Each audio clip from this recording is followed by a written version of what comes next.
The First Book of Samuel.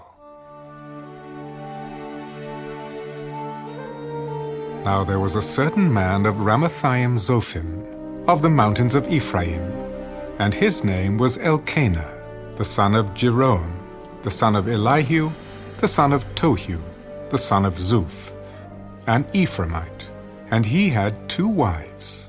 The name of one was Hannah, and the name of the other Peninnah. Peninnah had children, but Hannah had no children. This man went up from his city yearly to worship and sacrifice to the Lord of hosts in Shiloh.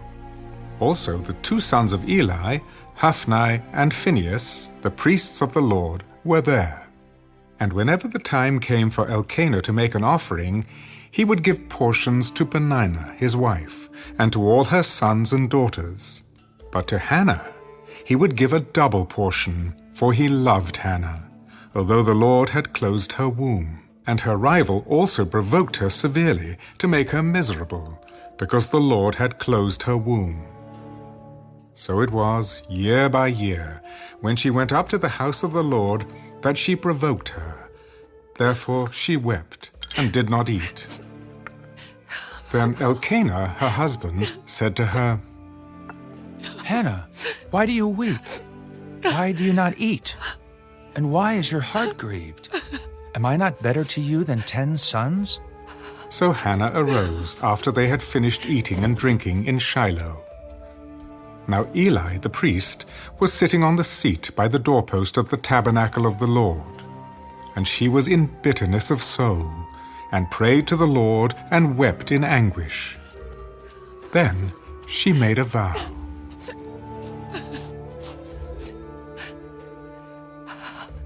O Lord of hosts, if you will indeed look on the affliction of your maidservant, and remember me, and not forget your maidservant, but will give your maidservant a male child, then I will give him to the Lord all the days of his life, and no razor shall come upon his head.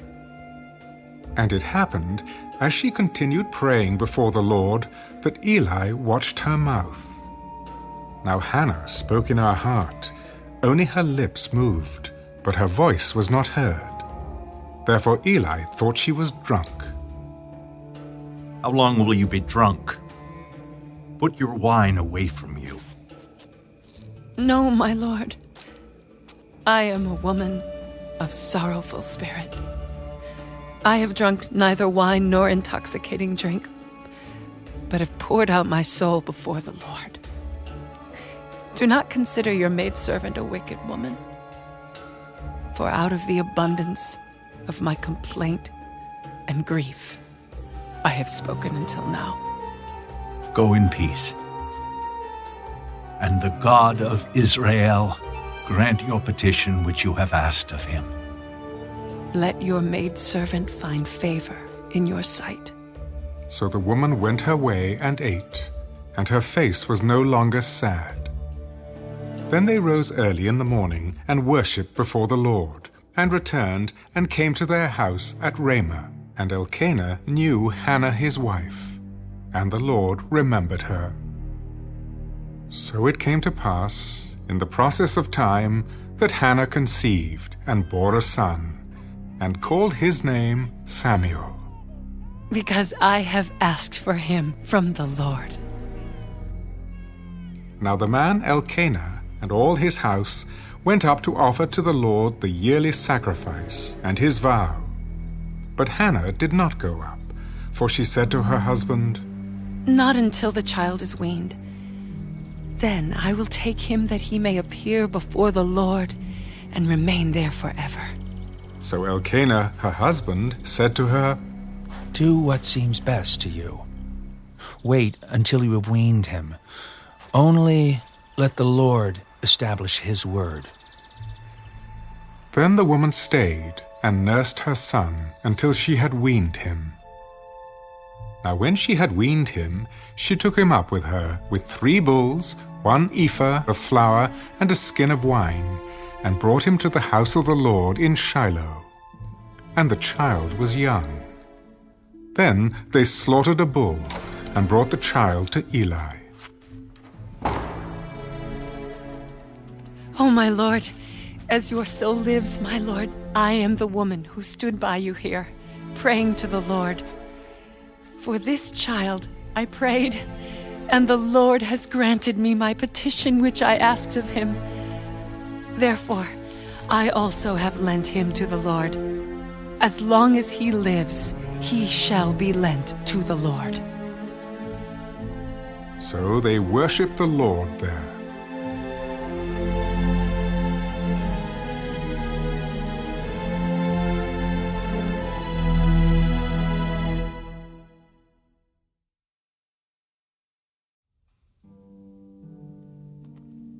And Hannah prayed, My heart rejoices in the Lord.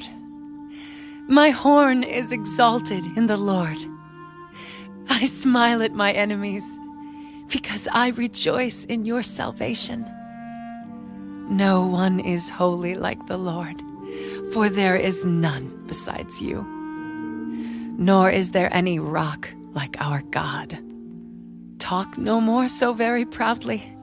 Let no arrogance come from your mouth, for the Lord is the God of knowledge, and by him actions are weighed.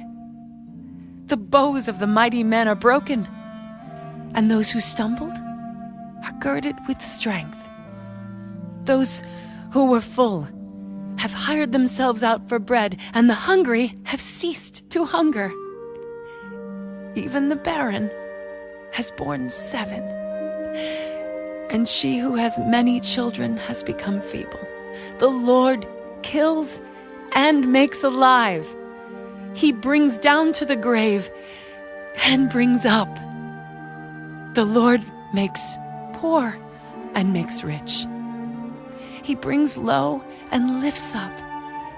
He raises the poor from the dust and lifts the beggar from the ash heap to set them among princes and make them inherit the throne of glory. For the pillars of the earth are the Lord's, and he has set the world upon them. He will guard the feet of his saints, but the wicked shall be silent in darkness. For by strength no man shall prevail. The adversaries of the Lord shall be broken in pieces. From heaven he will thunder against them. The Lord will judge the ends of the earth. He will give strength to his king and exalt the horn of his anointed. Then Elkanah went to his house at Ramah, but the child ministered to the Lord before Eli the priest. Now the sons of Eli were corrupt. They did not know the Lord. And the priest's custom with the people was that when any man offered a sacrifice, the priest's servant would come with a 3-pronged flesh hook in his hand while the meat was boiling. Then he would thrust it into the pan or kettle or cauldron or pot, and the priest would take for himself all that the flesh hook brought up. So they did in Shiloh to all the Israelites who came there. Also, before they burned the fat, the priest's servant would come and say to the man who sacrificed, Give meat for roasting to the priest, for he will not take boiled meat from you, but raw.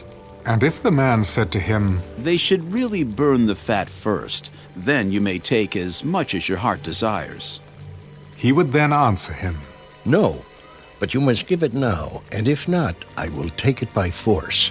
Therefore the sin of the young men was very great before the Lord, for men abhorred the offering of the Lord. But Samuel ministered before the Lord even as a child, wearing a linen ephod. Moreover, his mother used to make him a little robe, and bring it to him year by year when she came up with her husband to offer the yearly sacrifice. And Eli would bless Elkanah and his wife. The Lord give you descendants from this woman for the loan that was given to the Lord. Then they would go to their own home. And the Lord visited Hannah, so that she conceived, and bore 3 sons and 2 daughters. Meanwhile the child Samuel grew before the Lord. Now Eli was very old, And he heard everything his sons did to all Israel, and how they lay with the women who assembled at the door of the tabernacle of meeting. Why do you do such things? For I hear of your evil dealings from all the people. No, my sons, for it is not a good report that I hear. You make the Lord's people transgress. If one man sins against another, God will judge him. But if a man sins against the Lord, who will intercede for him?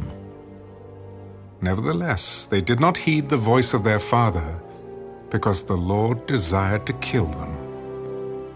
And the child Samuel grew in stature and in favor, both with the Lord and men.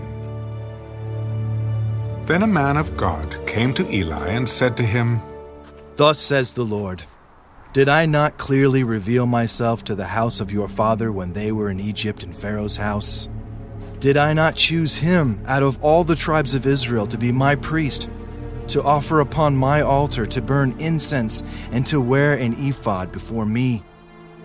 And did I not give to the house of your father all the offerings of the children of Israel made by fire? Why do you kick at my sacrifice and my offering which I have commanded in my dwelling place, and honor your sons more than me, to make yourselves fat with the best of all the offerings of Israel, my people? Therefore, the Lord God of Israel says, I said indeed that your house and the house of your father would walk before me forever. But now the Lord says, Far be it from me, for those who honor me I will honor, and those who despise me shall be lightly esteemed. Behold, the days are coming that I will cut off your arm and the arm of your father's house, so that there will not be an old man in your house. And you will see an enemy in my dwelling place, despite all the good which God does for Israel. And there shall not be an old man in your house forever. But any of your men whom I do not cut off from my altar shall consume your eyes and grieve your heart. And all the descendants of your house shall die in the flower of their age. Now this shall be a sign to you that will come upon your 2 sons, on Hophni and Phinehas. In one day they shall die, both of them. Then I will raise up for myself a faithful priest who shall do according to what is in my heart and in my mind. I will build him a sure house, and he shall walk before my anointed forever. And it shall come to pass that everyone who is left in your house will come and bow down to him for a piece of silver and a morsel of bread, and say, Please, put me in one of the priestly positions, that I may eat a piece of bread.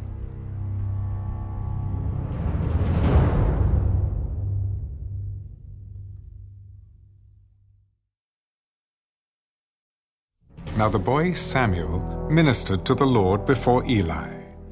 And the word of the Lord was rare in those days. There was no widespread revelation.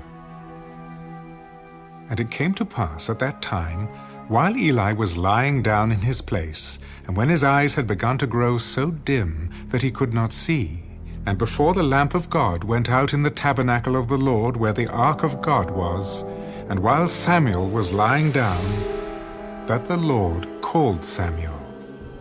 And he answered, Here I am. So he ran to Eli.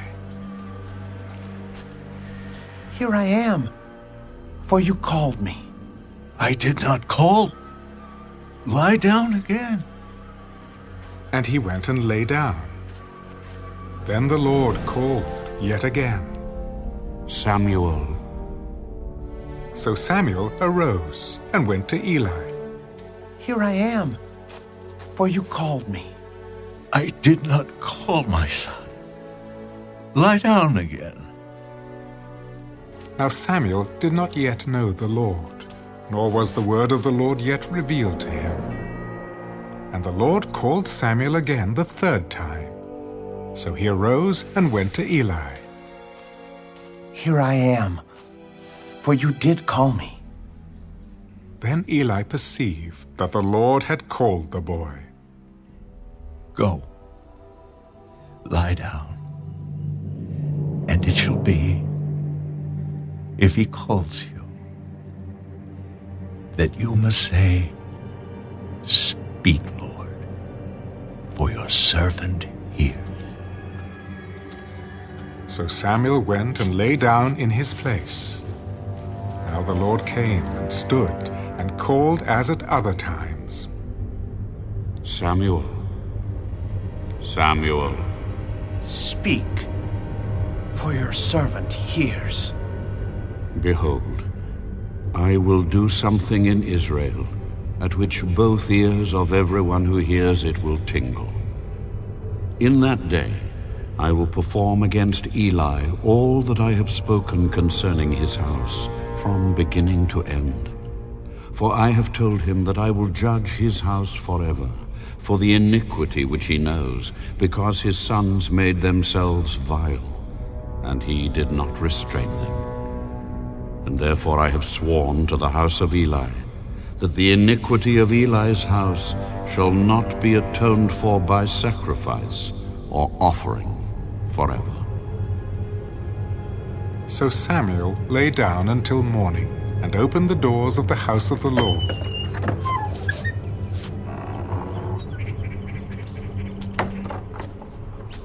And Samuel was afraid to tell Eli the vision. Then Eli called Samuel. Samuel, my son, Here I am.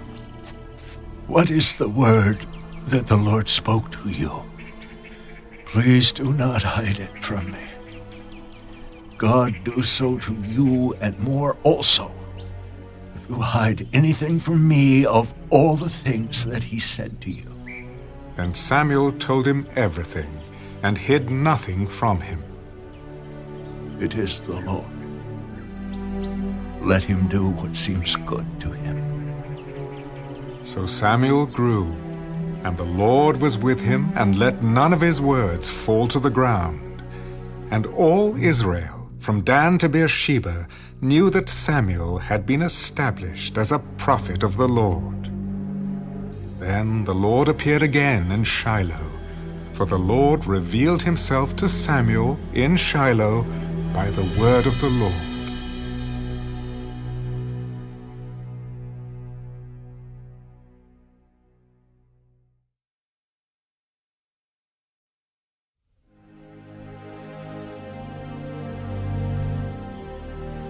And the word of Samuel came to all Israel.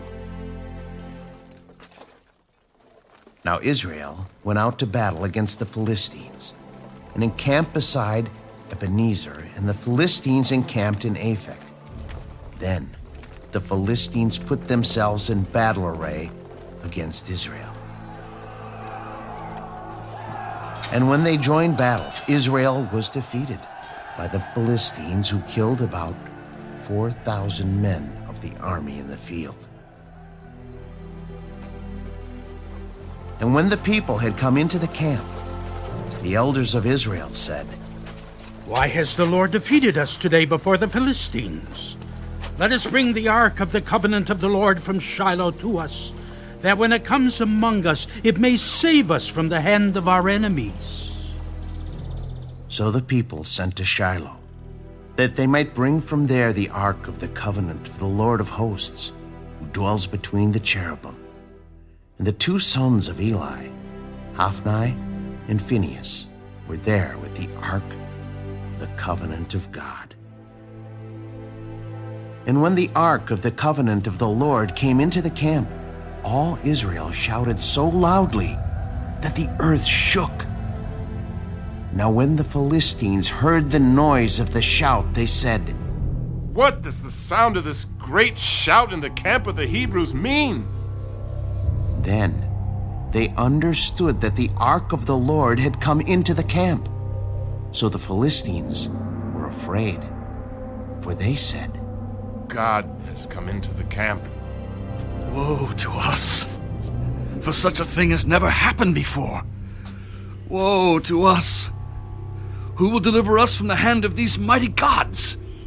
These are the gods who struck the Egyptians with all the plagues in the wilderness. Be strong and conduct yourselves like men, you Philistines, that you do not become servants of the Hebrews, as they have been to you. Conduct yourselves like men and fight. So the Philistines fought, and Israel was defeated, and every man fled to his tent. There was a very great slaughter, and there fell of Israel 30,000 foot soldiers. Also, the ark of God was captured, and the two sons of Eli, Hophni and Phinehas, died. Then a man of Benjamin ran from the battle line the same day and came to Shiloh with his clothes torn and dirt on his head. Now when he came, there was Eli, sitting on a seat by the wayside watching, for his heart trembled for the ark of God.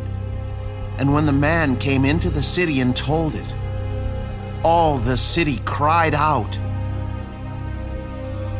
When Eli heard the noise of the outcry, he said, What does the sound of this tumult mean? And the man came quickly and told Eli.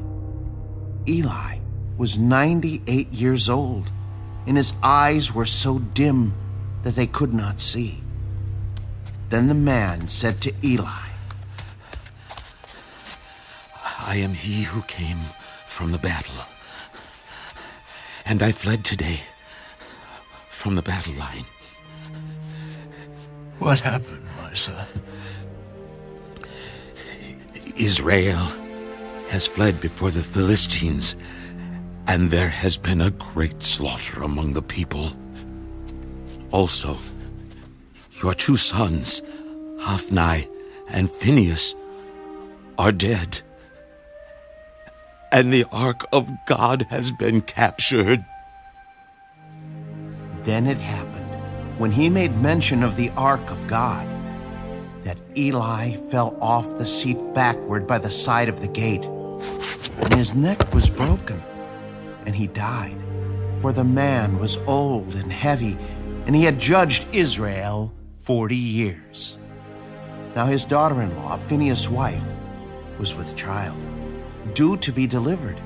And when she heard the news that the ark of God was captured, that her father-in-law and her husband were dead, she bowed herself and gave birth, for her labor pains came upon her.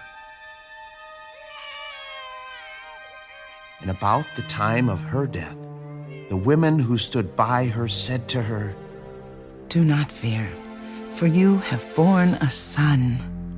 But she did not answer, nor did she regard it. Then she named the child Ichabod. The glory has departed from Israel. Because the ark of God had been captured, and because of her father-in-law and her husband.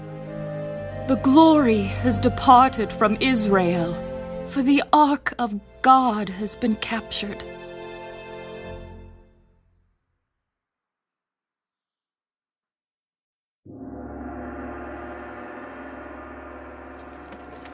Then the Philistines took the ark of God and brought it from Ebenezer to Ashdod. When the Philistines took the ark of God, they brought it into the house of Dagon and set it by Dagon. And when the people of Ashdod arose early in the morning, there was Dagon, fallen on its face to the earth before the ark of the Lord. So they took Dagon and set it in its place again. And when they arose early the next morning, there was Dagon, fallen on its face to the ground before the ark of the Lord. The head of Dagon and both the palms of its hands were broken off on the threshold. Only Dagon's torso was left of it. Therefore, neither the priests of Dagon nor any who come into Dagon's house tread on the threshold of Dagon in Ashdod to this day. But the hand of the Lord was heavy on the people of Ashdod, and he ravaged them and struck them with tumors, both Ashdod and its territory. The ark of the God of Israel must not remain with us, for his hand is harsh toward us and Dagon, our God. Therefore, they sent and gathered to themselves all the lords of the Philistines. What shall we do with the ark of the God of Israel? Let the ark of the God of Israel be carried away to Gath. So they carried the ark of the God of Israel away. So it was, after they had carried it away, that the hand of the Lord was against the city with a very great destruction. And he struck the men of the city, both small and great, and tumors broke out on them. Therefore, they sent the ark of God to Ekron. So it was, as the ark of God came to Ekron, that the Ekronites cried out, "They have brought the ark of the God of Israel to us, to kill us and our people." So they sent and gathered together all the lords of the Philistines. "Send away the ark of the God of Israel, and let it go back to its own place, so that it does not kill us and our people." For there was a deadly destruction throughout all the city. The hand of God was very heavy there, and the men who did not die were stricken with the tumors, and the cry of the city went up to heaven.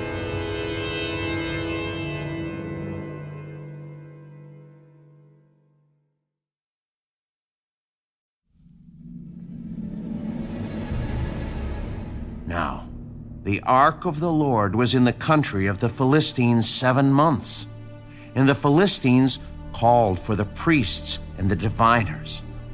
What shall we do with the ark of the Lord?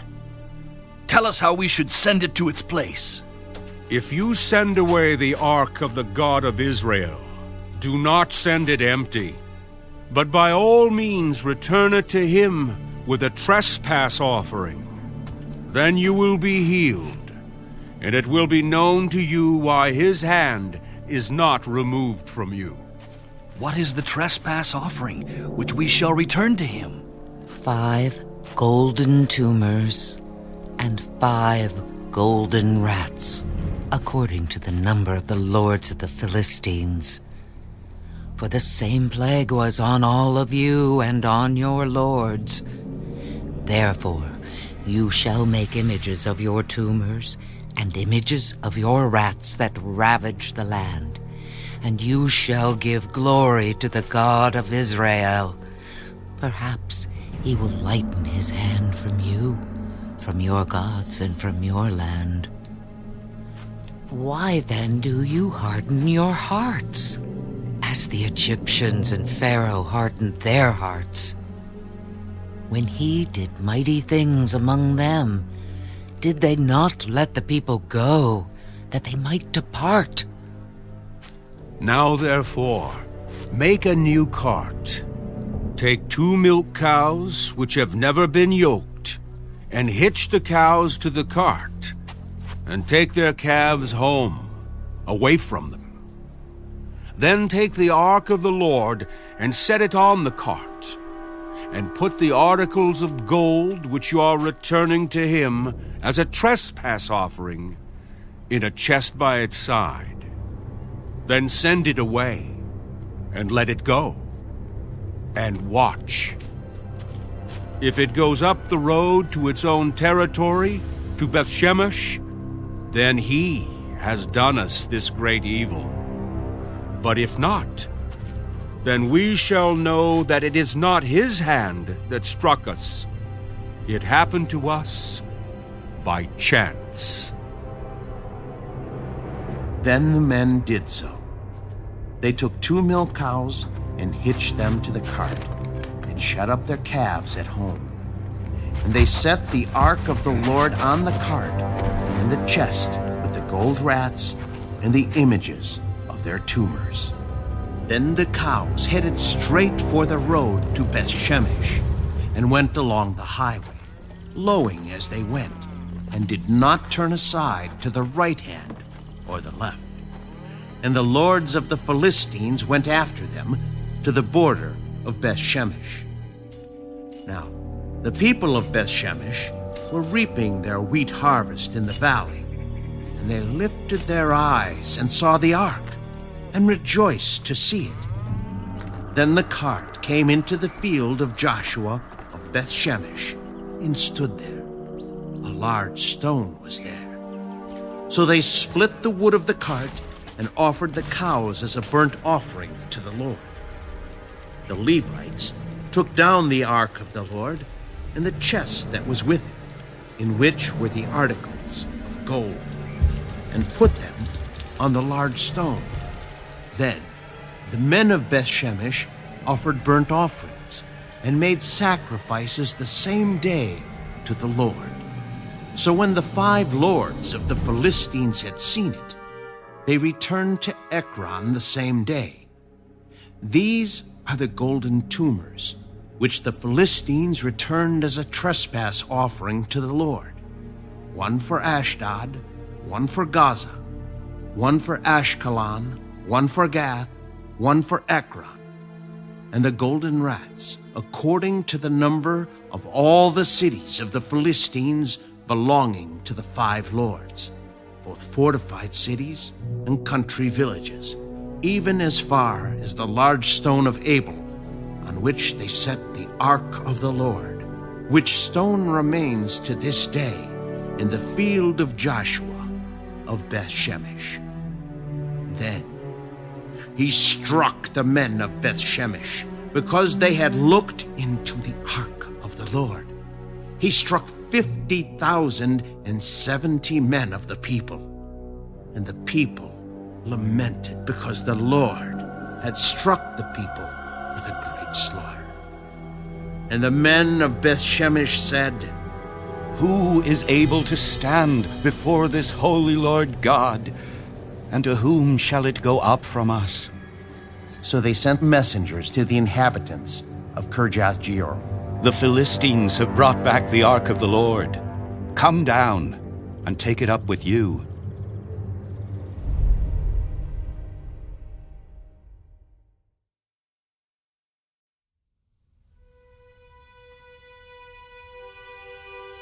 Then the men of Kirjath-Jearim came and took the ark of the Lord, and brought it into the house of Abinadab on the hill, and consecrated Eleazar his son to keep the ark of the Lord. So it was that the ark remained in Kirjath-Jearim a long time. It was there 20 years. And all the house of Israel lamented after the Lord. Then Samuel spoke to all the house of Israel. "If you return to the Lord with all your hearts, then put away the foreign gods and the Ashtoreths from among you, and prepare your hearts for the Lord, and serve him only, and he will deliver you from the hand of the Philistines." So the children of Israel put away the Baals and the Ashtoreths, and served the Lord only. And Samuel said, "Gather all Israel to Mizpah, and I will pray to the Lord for you." So they gathered together at Mizpah, drew water, and poured it out before the Lord. And they fasted that day, and said there, "We have sinned against the Lord." And Samuel judged the children of Israel at Mizpah. Now when the Philistines heard that the children of Israel had gathered together at Mizpah, the lords of the Philistines went up against Israel. And when the children of Israel heard of it, they were afraid of the Philistines. So the children of Israel said to Samuel, "Do not cease to cry out to the Lord our God for us, that he may save us from the hand of the Philistines." And Samuel took a suckling lamb, and offered it as a whole burnt offering to the Lord. Then Samuel cried out to the Lord for Israel, and the Lord answered him. Now as Samuel was offering up the burnt offering, the Philistines drew near to battle against Israel. But the Lord thundered with a loud thunder upon the Philistines that day, and so confused them that they were overcome before Israel. And the men of Israel went out of Mizpah and pursued the Philistines and drove them back as far as below Beth-kar. Then Samuel took a stone and set it up between Mizpah and Shen, and called its name Ebenezer. Thus far, the Lord has helped us. So the Philistines were subdued, and they did not come any more into the territory of Israel. And the hand of the Lord was against the Philistines all the days of Samuel. Then the cities which the Philistines had taken from Israel were restored to Israel, from Ekron to Gath, and Israel recovered its territory from the hands of the Philistines. Also, there was peace between Israel and the Amorites. And Samuel judged Israel all the days of his life. He went from year to year on a circuit to Bethel, Gilgal, and Mizpah, and judged Israel in all those places.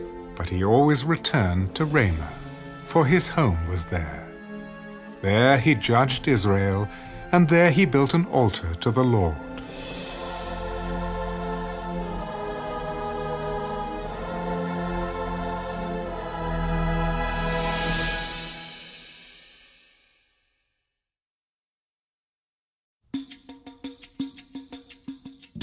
Now it came to pass, when Samuel was old, that he made his sons judges over Israel. The name of his firstborn was Joel, and the name of his second Abijah. They were judges in Beersheba. But his sons did not walk in his ways. They turned aside after dishonest gain, took bribes, and perverted justice. Then all the elders of Israel gathered together and came to Samuel at Ramah. Look, you are old, and your sons do not walk in your ways. Now make us a king to judge us like all the nations. But the thing displeased Samuel when they said, "Give us a king to judge us." So Samuel prayed to the Lord. And the Lord said to Samuel, Heed the voice of the people in all that they say to you. For they have not rejected you, but they have rejected me, that I should not reign over them. According to all the works which they have done since the day that I brought them up out of Egypt, even to this day, with which they have forsaken me and served other gods, so they are doing to you also. Now, therefore, heed their voice. However, you shall solemnly forewarn them, and show them the behavior of the king who will reign over them. So Samuel told all the words of the Lord to the people who asked him for a king. This will be the behavior of the king who will reign over you. He will take your sons and appoint them for his own chariots, and to be his horsemen, and some will run before his chariots. He will appoint captains over his thousands, and captains over his 50s, will set some to plow his ground and reap his harvest, and some to make his weapons of war and equipment for his chariots. He will take your daughters to be perfumers, cooks, and bakers, and he will take the best of your fields, your vineyards, and your olive groves, and give them to his servants. He will take 1/10 of your grain and your vintage, and give it to his officers and servants. And he will take your male servants, your female servants, your finest young men, and your donkeys, and put them to his work. He will take 1/10 of your sheep, and you will be his servants. And you will cry out in that day because of your king, whom you have chosen for yourselves, and the Lord will not hear you in that day. Nevertheless, the people refused to obey the voice of Samuel. No, but we will have a king over us, that we also may be like all the nations, and that our king may judge us, and go out before us and fight our battles. And Samuel heard all the words of the people, and he repeated them in the hearing of the Lord. So the Lord said to Samuel, Heed their voice, and make them a king. And Samuel said to the men of Israel, Every man, go to his city.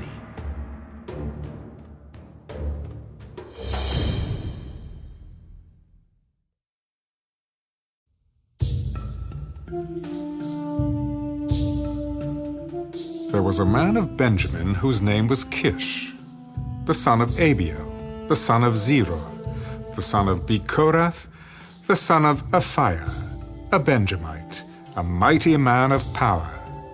And he had a choice and handsome son, whose name was Saul. There was not a more handsome person than he among the children of Israel. From his shoulders upward he was taller than any of the people. Now the donkeys of Kish, Saul's father, were lost, and Kish said to his son Saul, Please take one of the servants with you, and arise.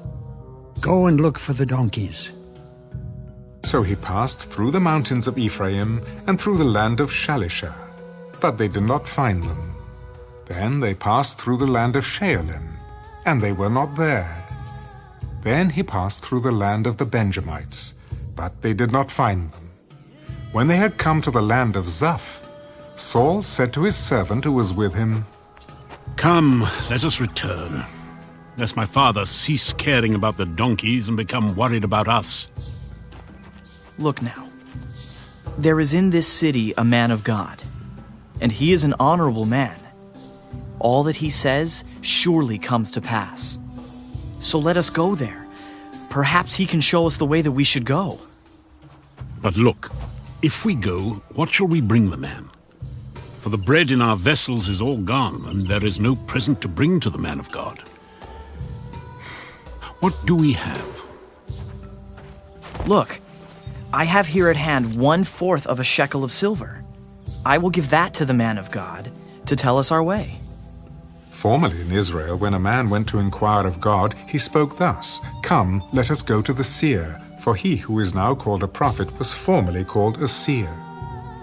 Then Saul said to his servant, Well said. Come, let us go. So they went to the city where the man of God was. As they went up the hill to the city, they met some young women going out to draw water. Is the seer here? Yes, there he is, just ahead of you. Hurry now, for today he came to this city because there is a sacrifice of the people today on the high place. As soon as you come into the city, you will surely find him before he goes up to the high place to eat.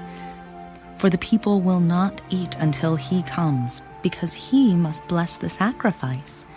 Afterward, those who are invited will eat. Now, therefore, go up, for about this time you will find him. So they went up to the city. As they were coming into the city, there was Samuel coming out toward them on his way up to the high place. Now the Lord had told Samuel in his ear the day before Saul came, saying, Tomorrow, about this time, I will send you a man from the land of Benjamin, and you shall anoint him commander over my people Israel, that he may save my people from the hand of the Philistines. For I have looked upon my people, because their cry has come to me. So, when Samuel saw Saul, the Lord said to him, There he is, the man of whom I spoke to you. This one shall reign over my people. Then Saul drew near to Samuel in the gate. Please, tell me, where is the seer's house? I am the seer. Go up before me to the high place, for you shall eat with me today, and tomorrow I will let you go, and will tell you all that is in your heart. But as for your donkeys that were lost 3 days ago, do not be anxious about them. for they have been found. And on whom is all the desire of Israel? Is it not on you and on all your father's house? Am I not a Benjamite, of the smallest of the tribes of Israel? And my family the least of all the families of the tribe of Benjamin. Why then do you speak like this to me? Now Samuel took Saul and his servant and brought them into the hall, and had them sit in the place of honor among those who were invited. There were about 30 persons. And Samuel said to the cook, Bring the portion which I gave you, of which I said to you, set it apart. So the cook took up the thigh with its upper part and set it before Saul. Here it is, what was kept back. It was set apart for you. Eat, for until this time it has been kept for you, since I said I invited the people. So Saul ate with Samuel that day. When they had come down from the high place into the city, Samuel spoke with Saul on the top of the house. They arose early, and it was about the dawning of the day that Samuel called to Saul on the top of the house. Get up, that I may send you on your way. And Saul arose, and both of them went outside, he and Samuel.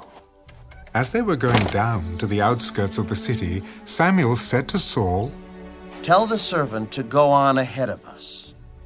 And he went on. But you stand here a while, that I may announce to you the word of God.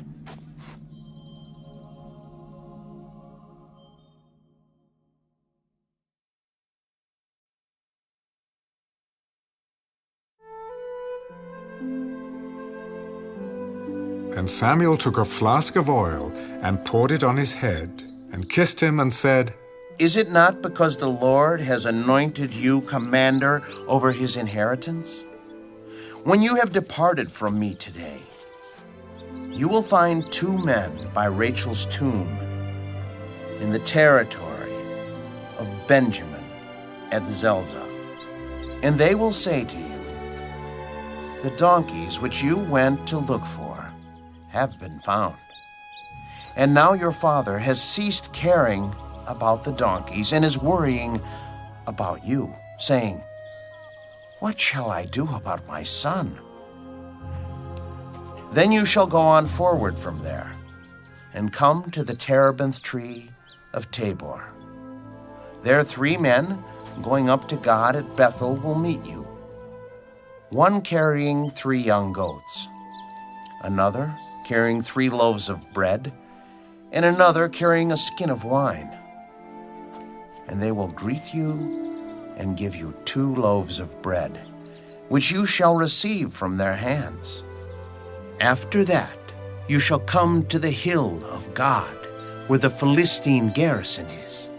And it will happen, when you have come there to the city, that you will meet a group of prophets coming down from the high place with a stringed instrument, a tambourine, a flute, and a harp before them.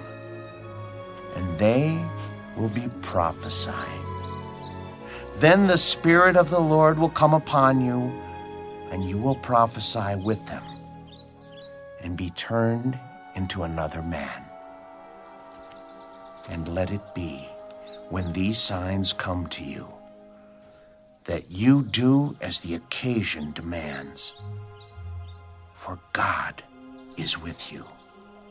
You shall go down before me to Gilgal, and surely I will come down to you to offer burnt offerings and make sacrifices of peace offerings.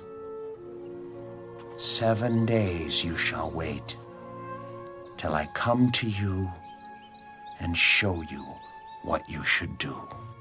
So it was, when he had turned his back to go from Samuel, that God gave him another heart.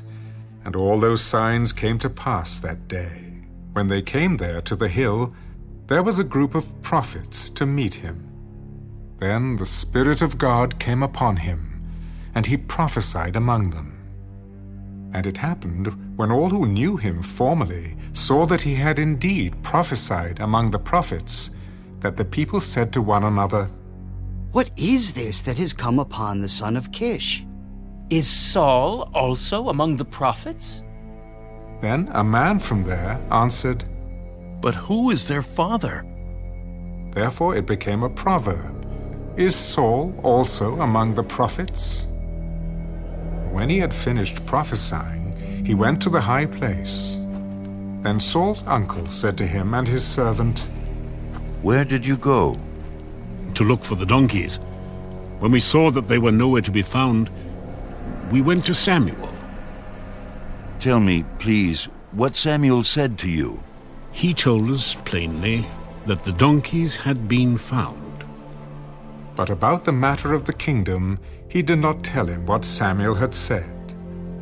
Then Samuel called the people together to the Lord at Mizpah, and said to the children of Israel, "Thus says the Lord God of Israel, I brought up Israel out of Egypt, and delivered you from the hand of the Egyptians, and from the hand of all kingdoms, and from those who oppressed you. But you have today rejected your God, who himself saved you from all your adversities and your tribulations, and you have said to him, 'No, set a king over us.' Now therefore, present yourselves before the Lord by your tribes and by your clans." And when Samuel had caused all the tribes of Israel to come near, the tribe of Benjamin was chosen. When he had caused the tribe of Benjamin to come near by their families, the family of Matri was chosen. And Saul, the son of Kish, was chosen. But when they sought him, he could not be found. Therefore they inquired of the Lord further, "Has the man come here yet?" There he is, hidden among the equipment. So they ran and brought him from there. And when he stood among the people, he was taller than any of the people from his shoulders upward. And Samuel said to all the people, "Do you see him whom the Lord has chosen? That there is no one like him among all the people?" So all the people shouted, "Long live the king!" Then Samuel explained to the people the behavior of royalty, and wrote it in a book, and laid it up before the Lord. And Samuel sent all the people away, every man to his house. And Saul also went home to Gibeah, and valiant men went with him, whose hearts God had touched. But some rebels said, "How can this man save us?" So they despised him, and brought him no presents. But he held his peace.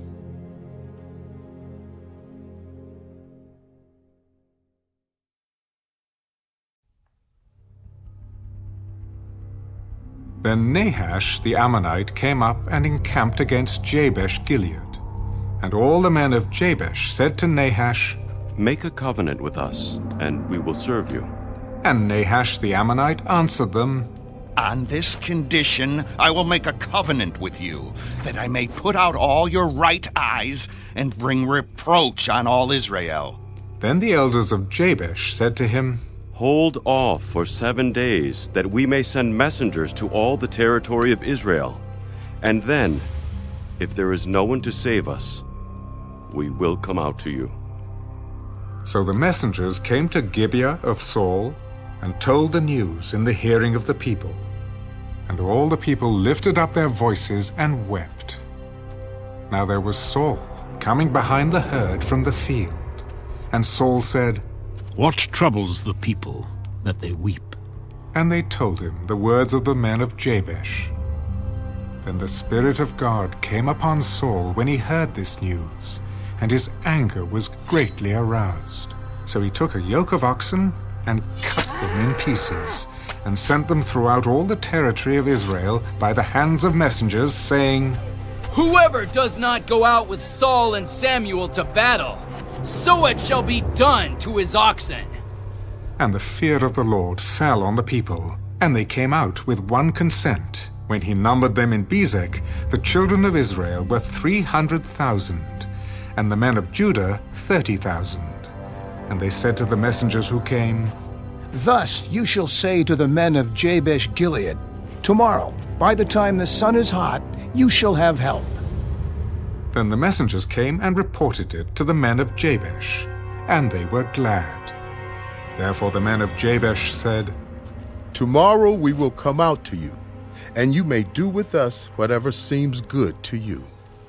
So it was on the next day that Saul put the people in 3 companies.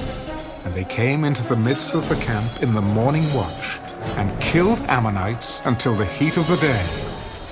And it happened that those who survived were scattered, so that no 2 of them were left together. And the people said to Samuel, Who is he who said, Shall Saul reign over us?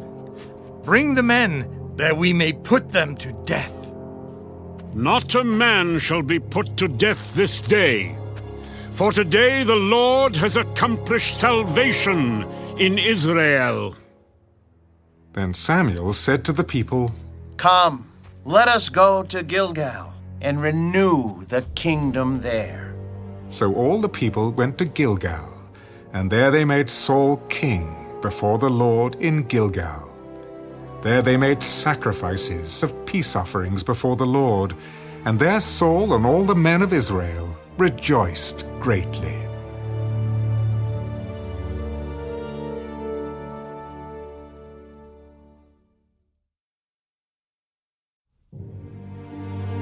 Now Samuel said to all Israel, Indeed, I have heeded your voice in all that you said to me, and have made a king over you.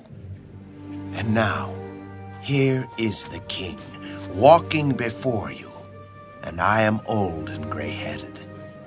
And look, my sons are with you. I have walked before you from my childhood to this day. Here I am, witness against me before the Lord and before his anointed.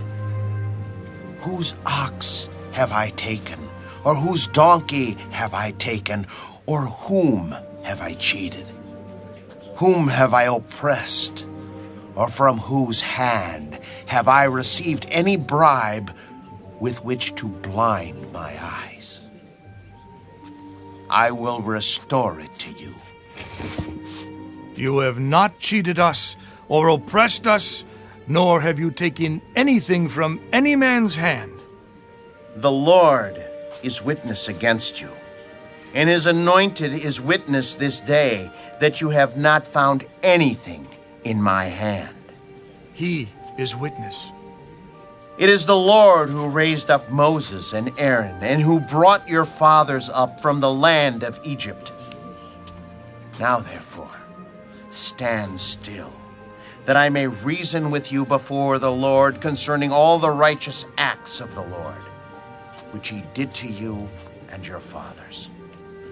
When Jacob had gone into Egypt and your fathers cried out to the Lord, then the Lord sent Moses and Aaron, who brought your fathers out of Egypt and made them dwell in this place. And when they forgot the Lord their God, he sold them into the hand of Sisera, commander of the army of Hazor, into the hand of the Philistines, and into the hand of the king of Moab. And they fought against them. Then they cried out to the Lord and said, We have sinned because we have forsaken the Lord and served the Baals and Ashtoreths. But now deliver us from the hand of our enemies, and we will serve you. And the Lord sent Jerubbaal, Bedan, Jephthah, and Samuel, and delivered you out of the hand of your enemies on every side, and you dwelt in safety. And when you saw that Nahash, king of the Ammonites, came against you, you said to me, No, but a king shall reign over us. When the Lord your God was your king. Now therefore, here is the king whom you have chosen and whom you have desired. And take note, the Lord has set a king over you. If you fear the Lord and serve him and obey his voice and do not rebel against the commandment of the Lord, then both you and the king who reigns over you will continue following the Lord your God. However, if you do not obey the voice of the Lord, but rebel against the commandment of the Lord, then the hand of the Lord will be against you, as it was against your fathers. Now therefore, stand and see this great thing which the Lord will do before your eyes. Is today not the wheat harvest?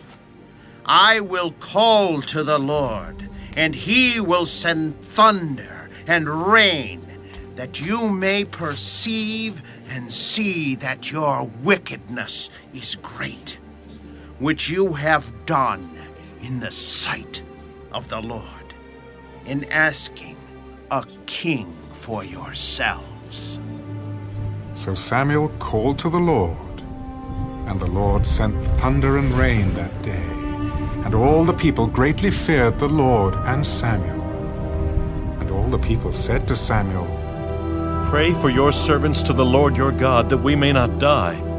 For we have added to all our sins the evil of asking a king for ourselves."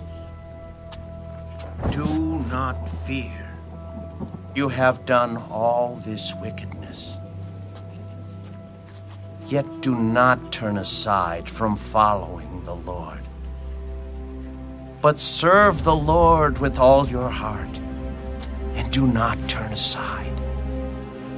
For then you would go after empty things, which cannot profit or deliver, for they are nothing. For the Lord will not forsake his people, for his great name's sake, because it has pleased the Lord to make you his people. Moreover, as for me, far be it from me that I should sin against the Lord in ceasing to pray for you. But I will teach you the good and the right way. Only fear the Lord and serve him in truth with all your heart. For consider what great things he has done for you. But if you still do wickedly, you shall be swept away, both you and your king.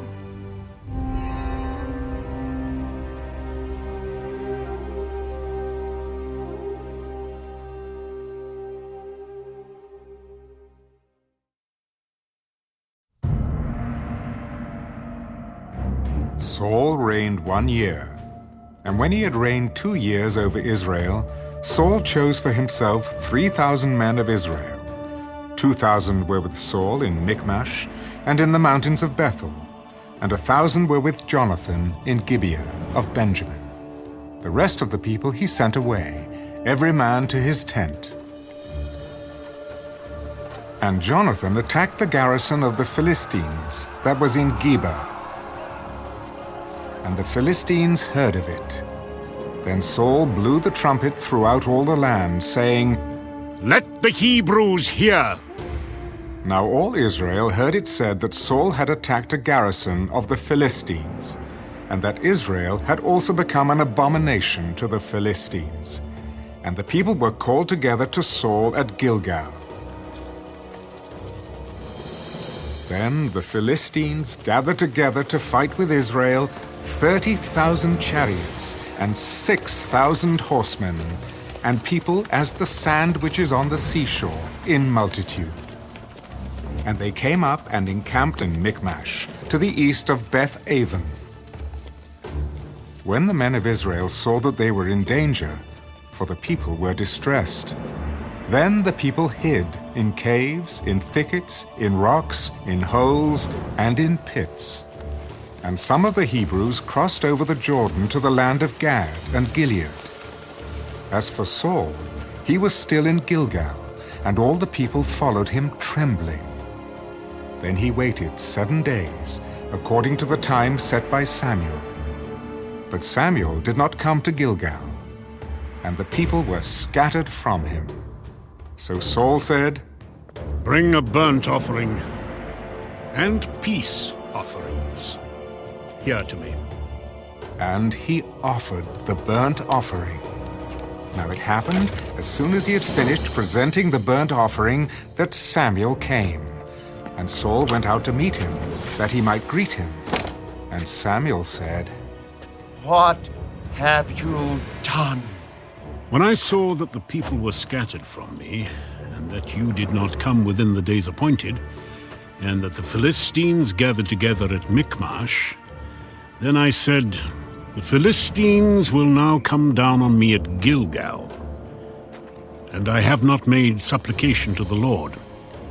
Therefore I felt compelled and offered a burnt offering. You have done foolishly.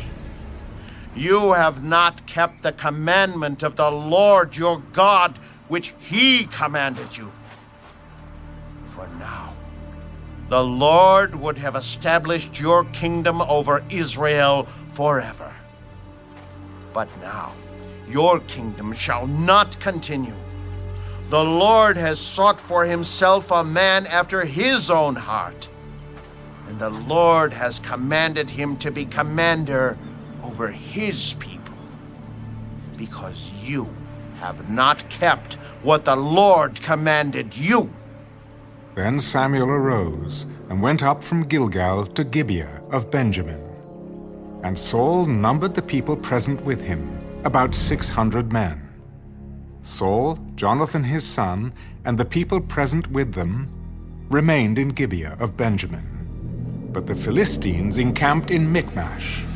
Then raiders came out of the camp of the Philistines in 3 companies. One company turned onto the road to Ophrah, to the land of Shual. Another company turned to the road to Beth-horon, and another company turned to the road of the border that overlooks the valley of Zeboim, toward the wilderness. Now there was no blacksmith to be found throughout all the land of Israel. For the Philistines said, "Lest the Hebrews make swords or spears." But all the Israelites would go down to the Philistines to sharpen each man's plowshare, his mattock, his axe, and his sickle. And the charge for a sharpening was a pim for the plowshares, the mattocks, the forks, and the axes, and to set the points of the goads. So it came about, on the day of battle, that there was neither sword nor spear found in the hand of any of the people who were with Saul and Jonathan. But they were found with Saul and Jonathan his son. And the garrison of the Philistines went out to the pass of Michmash.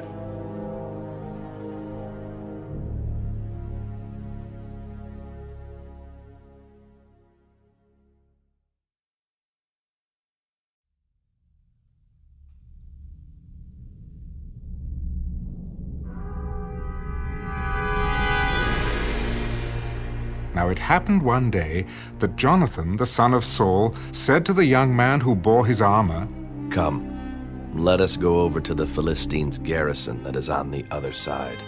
But he did not tell his father. And Saul was sitting in the outskirts of Gibeah, under a pomegranate tree, which is in Migron. The people who were with him were about 600 men. Ahijah, the son of Ahitub, Ichabod's brother, the son of Phinehas, the son of Eli, the Lord's priest in Shiloh, was wearing an ephod. But the people did not know that Jonathan had gone. Between the passes by which Jonathan sought to go over to the Philistines' garrison, there was a sharp rock on one side and a sharp rock on the other side. And the name of one was Bozez, and the name of the other Seneh. The front of one faced northward, opposite Michmash, and the other southward, opposite Gibeah. Then Jonathan said to the young man who bore his armor, Come, let us go over to the garrison of these uncircumcised. It may be that the Lord will work for us, for nothing restrains the Lord from saving by many or by few. So his armor-bearer said to him, Do all that is in your heart. Go then. Here I am with you, according to your heart. Very well. Let us cross over to these men, and we will show ourselves to them. If they say thus to us, Wait until we come to you, then we will stand still in our place and not go up to them. But if they say thus, Come up to us, then we will go up, for the Lord has delivered them into our hand, and this will be a sign to us.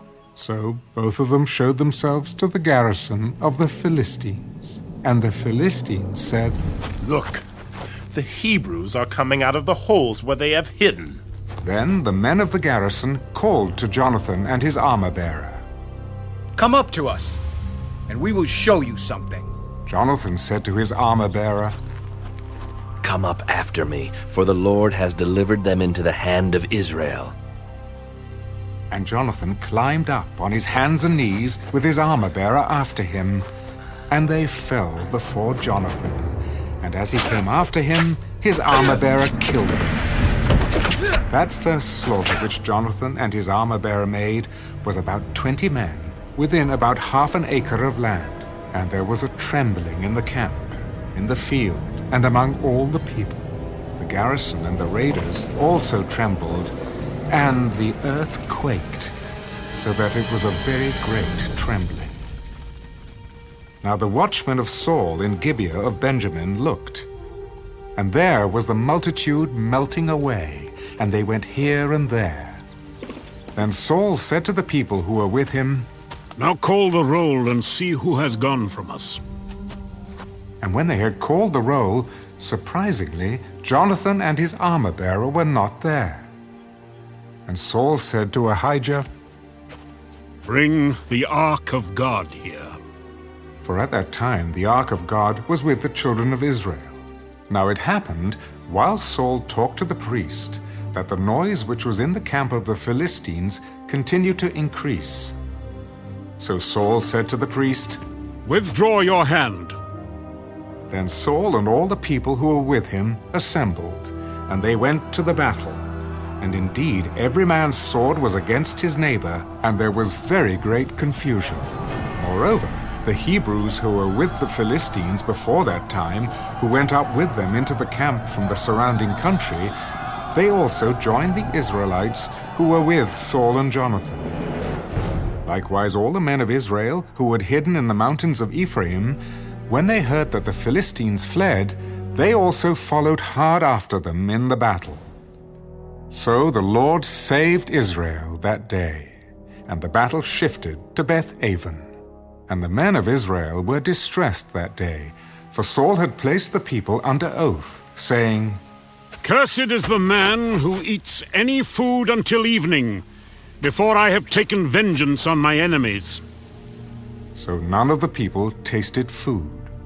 Now all the people of the land came to a forest, and there was honey on the ground. And when the people had come into the woods, there was the honey dripping. But no one put his hand to his mouth, for the people feared the oath. But Jonathan had not heard his father charge the people with the oath. Therefore he stretched out the end of the rod that was in his hand and dipped it in a honeycomb, and put his hand to his mouth. And his countenance brightened. Then one of the people said, Your father strictly charged the people with an oath, saying, Cursed is the man who eats food this day. And the people were faint. But Jonathan said, My father has troubled the land. Look now, how my countenance has brightened because I tasted a little of this honey. How much better if the people had eaten freely today of the spoil of their enemies which they found. For now, would there not have been a much greater slaughter among the Philistines? Now they had driven back the Philistines that day from Michmash to Ajalon. So the people were very faint. And the people rushed on the spoil and took sheep, oxen, and calves, and slaughtered them on the ground. and the people ate them with the blood. Then they told Saul, Look, the people are sinning against the Lord by eating with the blood. You have dealt treacherously. Roll a large stone to me this day. Disperse yourselves among the people, and say to them, Bring me here every man's ox and every man's sheep. Slaughter them here, and eat. And do not sin against the Lord by eating with the blood. So every one of the people brought his ox with him that night and slaughtered it there. Then Saul built an altar to the Lord. This was the first altar that he built to the Lord. Let us go down after the Philistines by night, and plunder them until the morning light. And let us not leave a man of them. And they said, Do whatever seems good to you.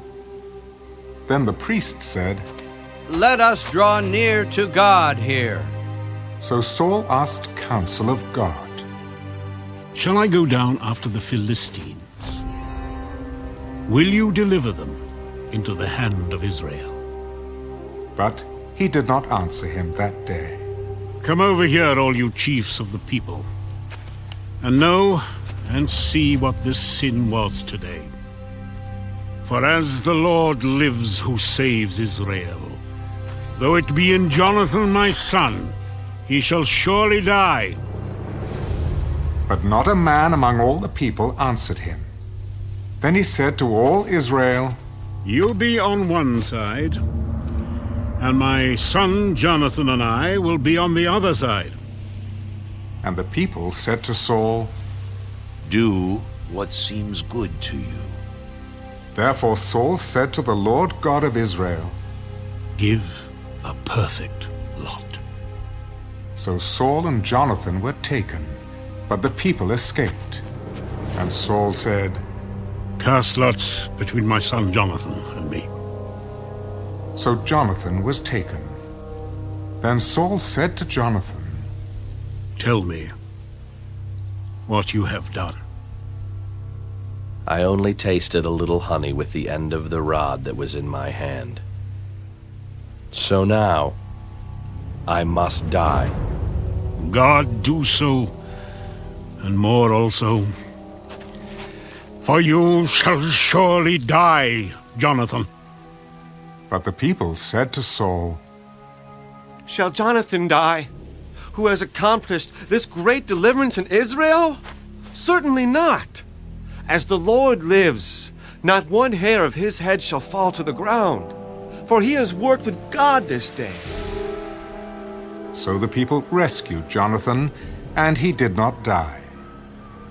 Then Saul returned from pursuing the Philistines, and the Philistines went to their own place. So Saul established his sovereignty over Israel, and fought against all his enemies on every side, against Moab, against the people of Ammon, against Edom, against the kings of Zobah, and against the Philistines. Wherever he turned, he harassed them.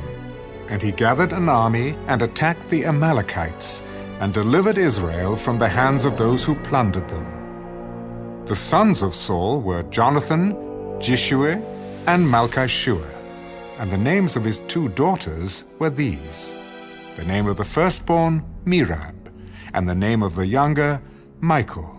The name of Saul's wife was Ahinoam, the daughter of Ahimaaz. And the name of the commander of his army was Abner, the son of Ner, Saul's uncle. Kish was the father of Saul, and Ner, the father of Abner, was the son of Abiel. Now there was fierce war with the Philistines all the days of Saul. And when Saul saw any strong man or any valiant man, he took him for himself.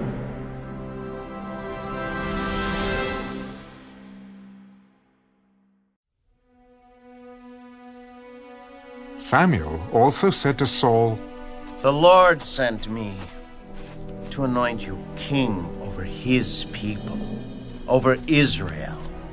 Now therefore, heed the voice of the words of the Lord. Thus says the Lord of hosts, I will punish Amalek for what he did to Israel, how he ambushed him on the way when he came up from Egypt. Now go and attack Amalek, and utterly destroy all that they have, and do not spare them. But kill both man and woman, infant and nursing child, ox and sheep, camel and donkey.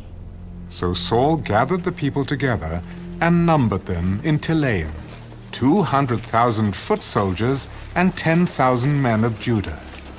And Saul came to the city of Amalek and lay in wait in the valley. Then Saul said to the Kenites, Go, depart, get down from among the Amalekites, lest I destroy you with them.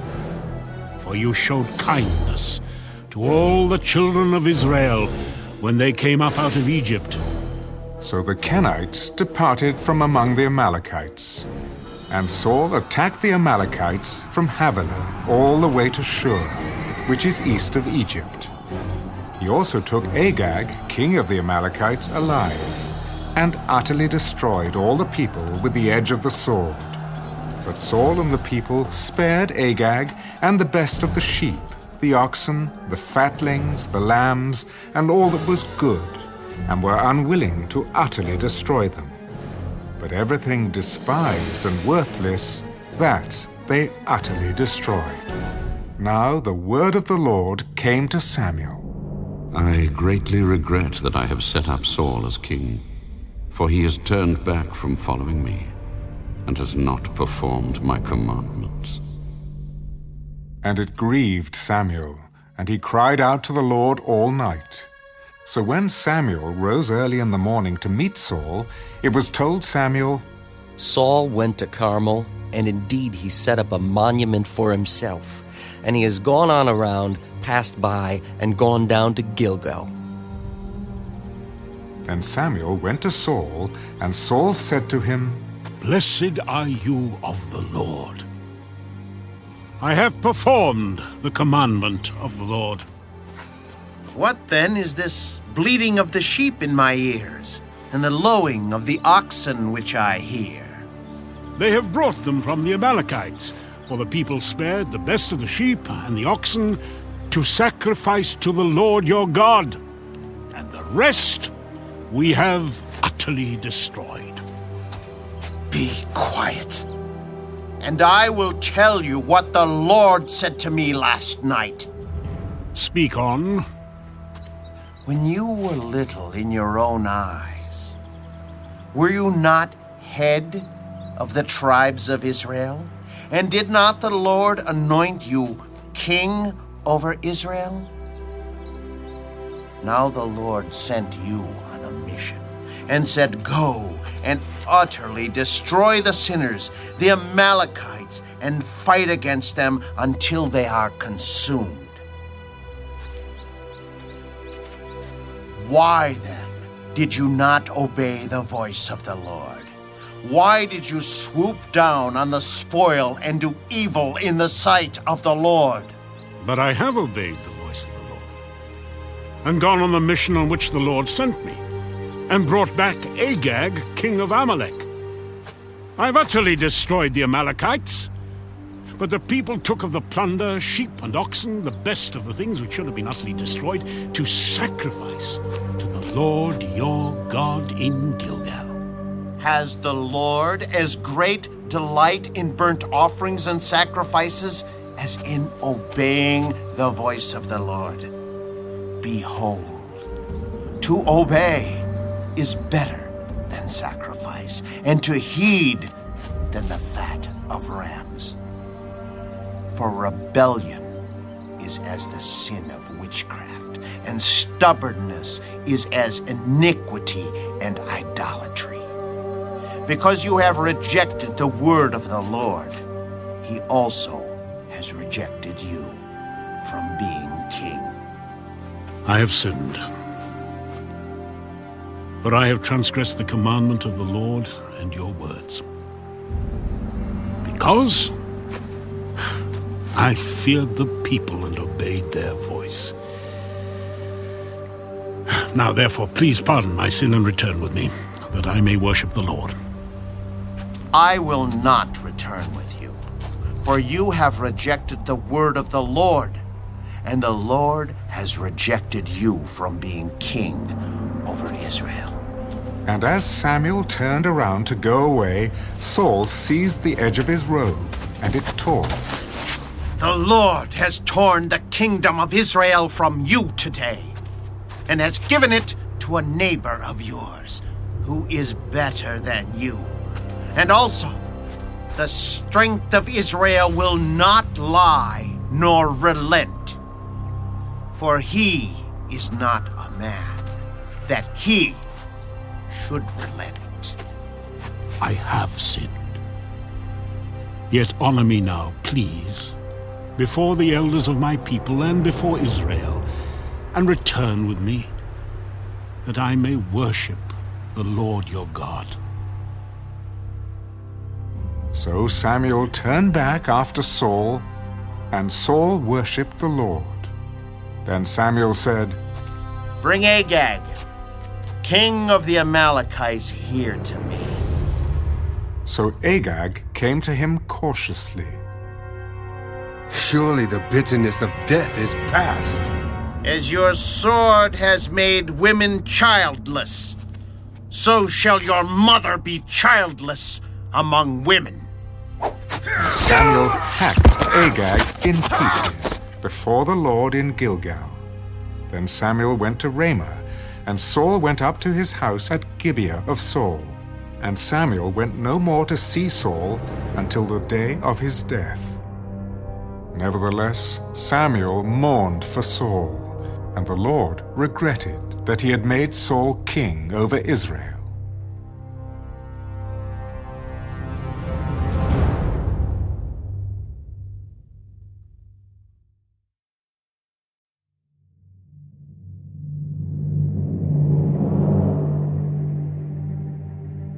Now the Lord said to Samuel, How long will you mourn for Saul, seeing I have rejected him from reigning over Israel? Fill your horn with oil and go. I am sending you to Jesse the Bethlehemite, for I have provided myself a king among his sons. How can I go? If Saul hears it, he will kill me. Take a heifer with you and say, I have come to sacrifice to the Lord. Then invite Jesse to the sacrifice, and I will show you what you shall do. You shall anoint for me the one I name to you. So Samuel did what the Lord said, and went to Bethlehem. And the elders of the town trembled at his coming, and said, Do you come peaceably? Peaceably. I have come to sacrifice to the Lord. Sanctify yourselves and come with me to the sacrifice. Then he consecrated Jesse and his sons, and invited them to the sacrifice.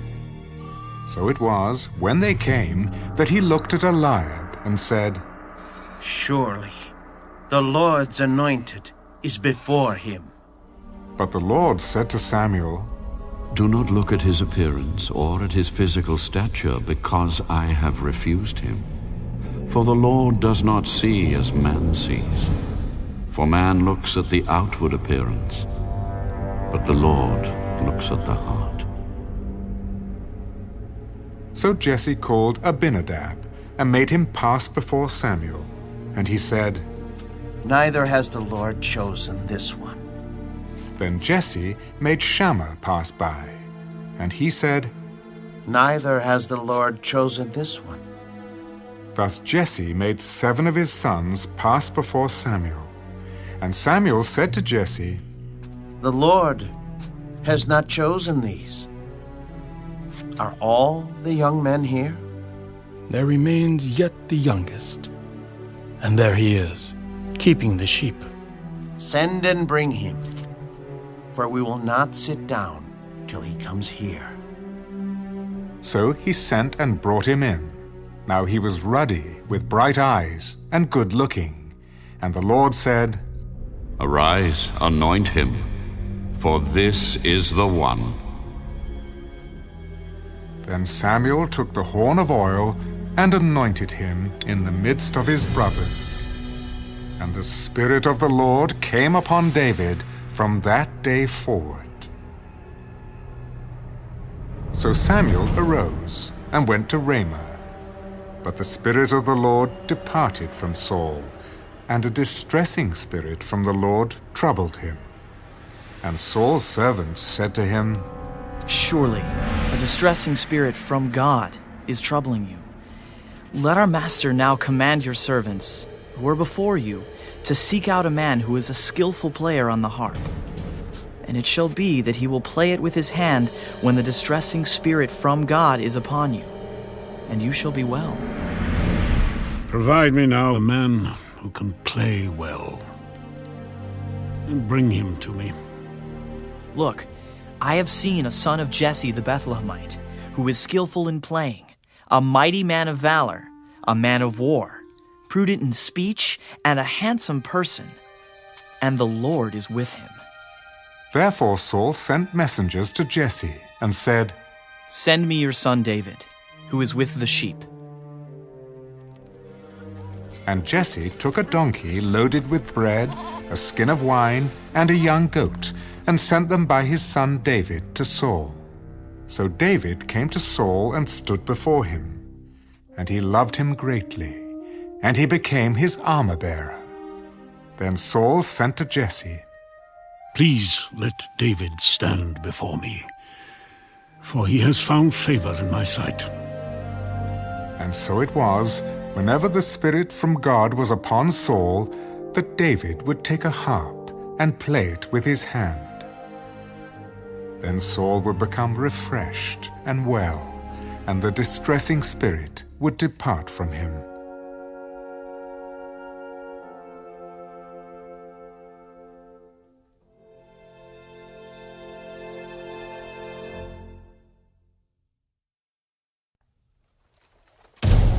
Now the Philistines gathered their armies together to battle, and were gathered at Socoh, which belongs to Judah.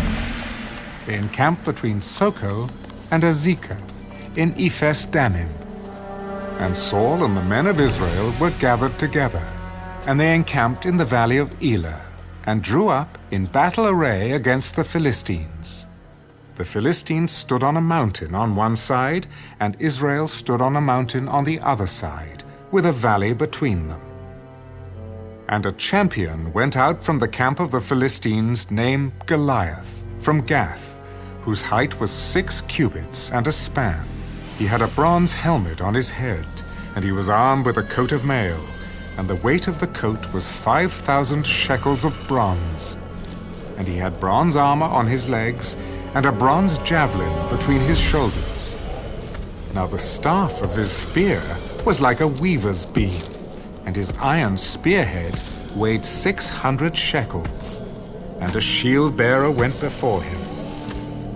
Then he stood and cried out to the armies of Israel and said to them, "Why have you come out to line up for battle? Am I not a Philistine, and you the servants of Saul? Choose a man for yourselves, and let him come down to me. If he is able to fight with me and kill me, then we will be your servants. But if I prevail against him and kill him, then you shall be our servants and serve us. I defy the armies of Israel this day. Give me a man that we may fight together." When Saul and all Israel heard these words of the Philistine, they were dismayed and greatly afraid. Now David was the son of that Ephrathite of Bethlehem, Judah, whose name was Jesse, and who had 8 sons. And the man was old, advanced in years in the days of Saul. The 3 oldest sons of Jesse had gone to follow Saul to the battle. The names of his 3 sons who went to the battle were Eliab the firstborn, next to him Abinadab, and the third Shammah. David was the youngest, and the 3 oldest followed Saul. But David occasionally went and returned from Saul to feed his father's sheep at Bethlehem. And the Philistine drew near and presented himself 40 days, morning and evening.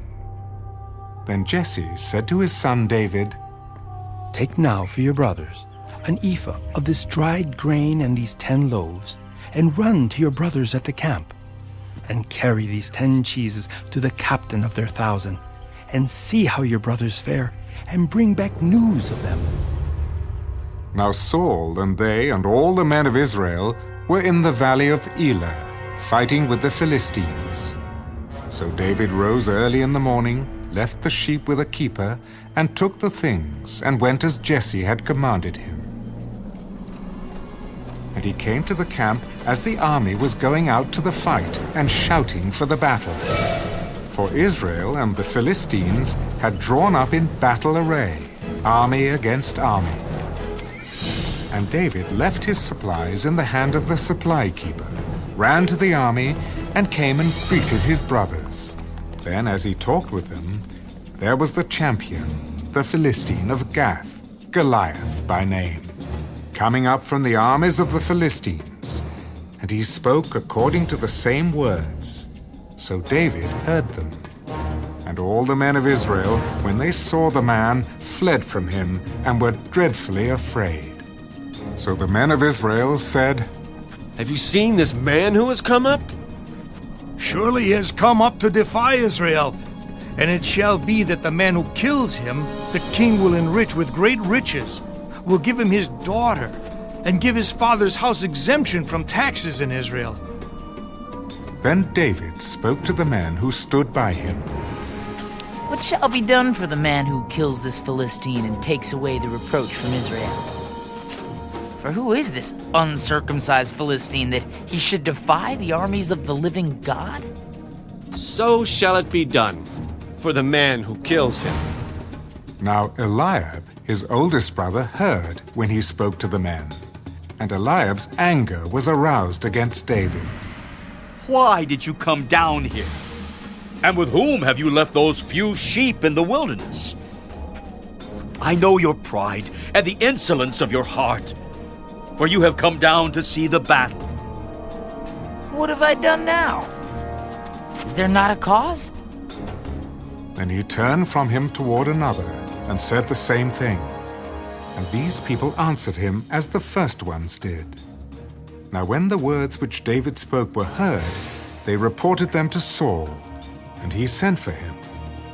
Then David said to Saul, "Let no man's heart fail because of him. Your servant will go and fight with this Philistine." You are not able to go against this Philistine to fight with him. For you are a youth, and he a man of war from his youth. Your servant used to keep his father's sheep. And when a lion or a bear came and took a lamb out of the flock, I went out after it and struck it, and delivered the lamb from its mouth. And when it arose against me, I caught it by its beard and struck and killed it. Your servant has killed both lion and bear, and this uncircumcised Philistine will be like one of them, seeing he has defied the armies of the living God. The Lord, who delivered me from the paw of the lion and from the paw of the bear, he will deliver me from the hand of this Philistine. Go, and the Lord be with you. So Saul clothed David with his armor, and he put a bronze helmet on his head. He also clothed him with a coat of mail.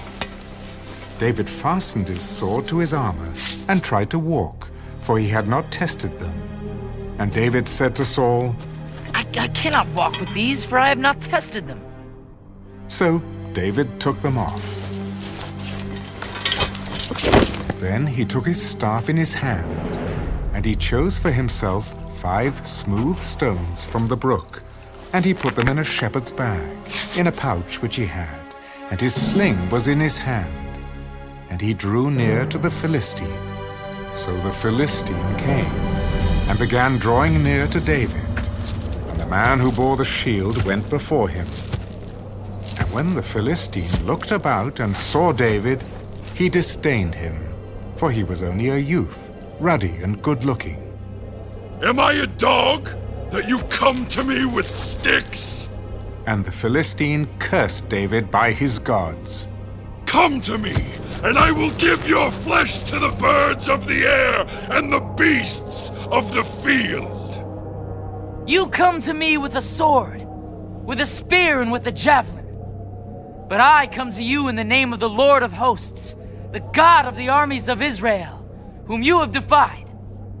This day the Lord will deliver you into my hand, and I will strike you and take your head from you. And this day I will give the carcasses of the camp of the Philistines to the birds of the air and the wild beasts of the earth, that all the earth may know that there is a God in Israel. Then all this assembly shall know that the Lord does not save with sword and spear, for the battle is the Lord's, and he will give you into our hands. So it was when the Philistine arose and came and drew near to meet David, that David hurried and ran toward the army to meet the Philistine. Then David put his hand in his bag and took out a stone, and he slung it and struck the Philistine in his forehead, so that the stone sank into his forehead,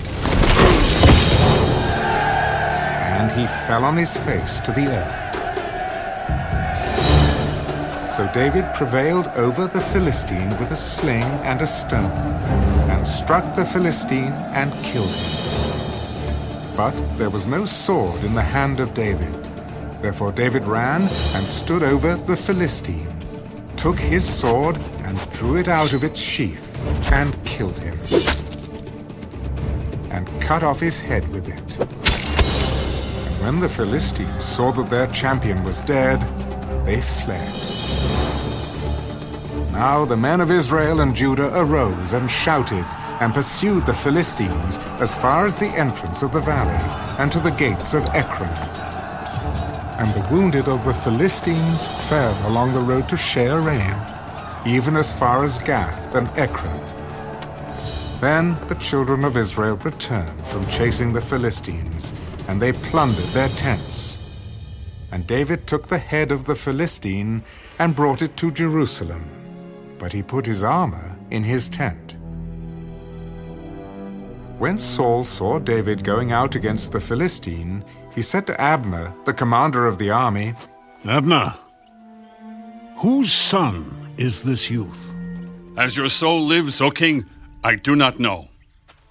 Inquire whose son this young man is. Then, as David returned from the slaughter of the Philistine, Abner took him and brought him before Saul with the head of the Philistine in his hand. And Saul said to him, Whose son are you, young man? I am the son of your servant Jesse, the Bethlehemite.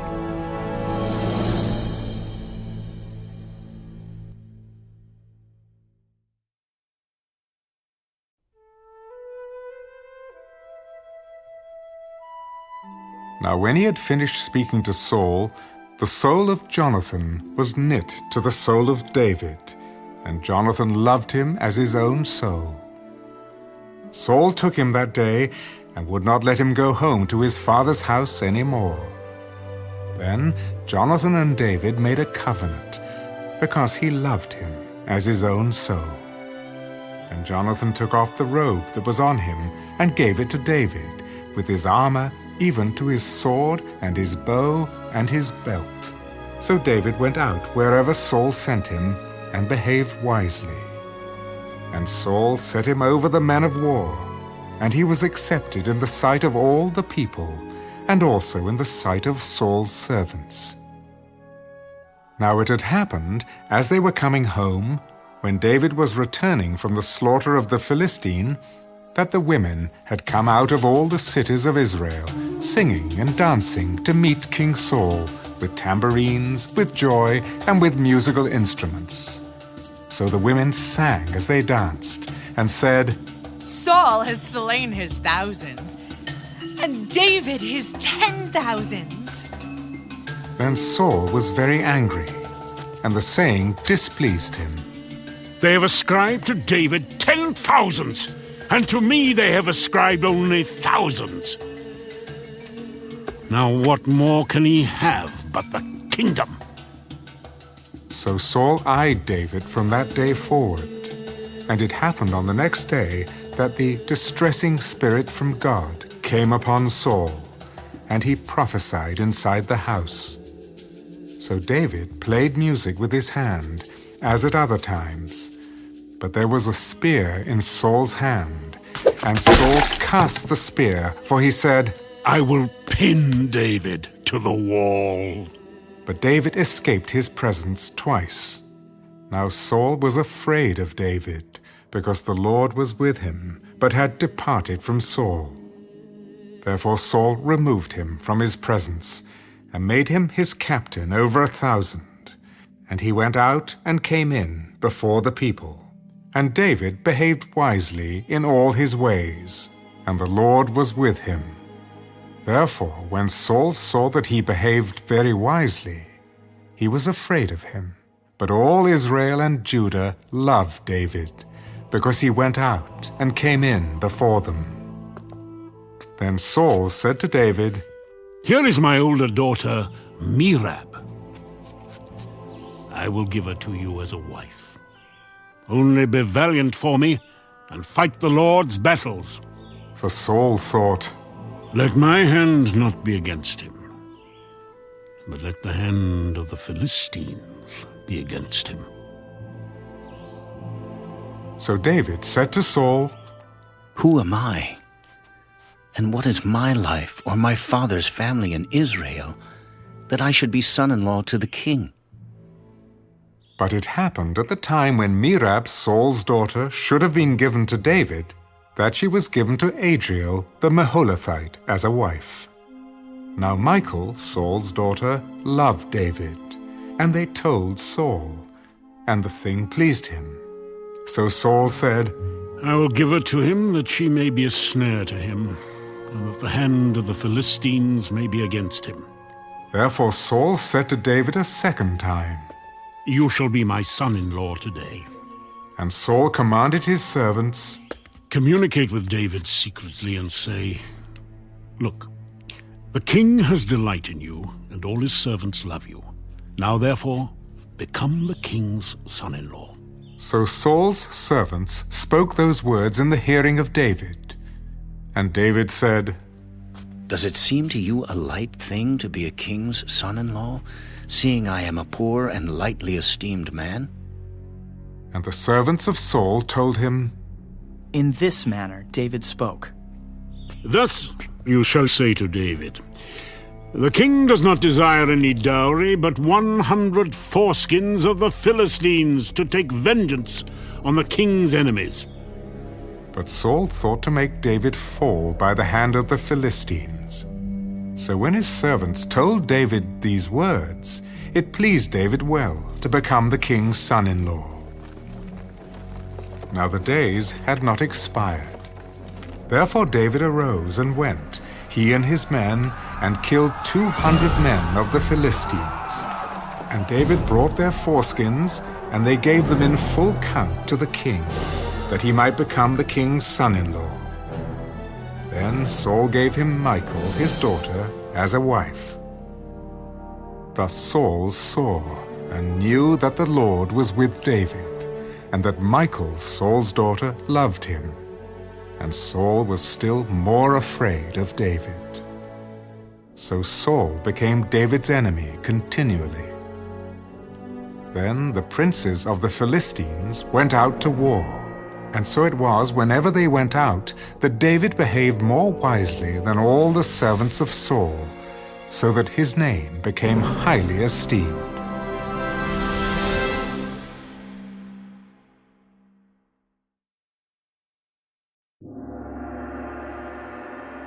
Now Saul spoke to Jonathan his son and to all his servants that they should kill David. But Jonathan, Saul's son, delighted greatly in David. So Jonathan told David, My father Saul seeks to kill you. Therefore, please be on your guard until morning, and stay in a secret place and hide. and I will go out and stand beside my father in the field where you are. And I will speak with my father about you. Then what I observe, I will tell you." Thus Jonathan spoke well of David to Saul his father. "Let not the king sin against his servant, against David, because he has not sinned against you, and because his works have been very good toward you. For he took his life in his hands and killed the Philistine, and the Lord brought about a great deliverance for all Israel. You saw it and rejoiced. Why then will you sin against innocent blood, to kill David without a cause?" So Saul heeded the voice of Jonathan, and Saul swore, "As the Lord lives, he shall not be killed." Then Jonathan called David, and Jonathan told him all these things. So Jonathan brought David to Saul, and he was in his presence as in times past.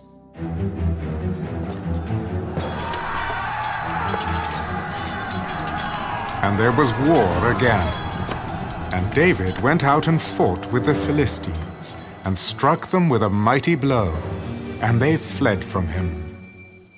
Now the distressing spirit from the Lord came upon Saul as he sat in his house with his spear in his hand. No! No! And David was playing music with his hand.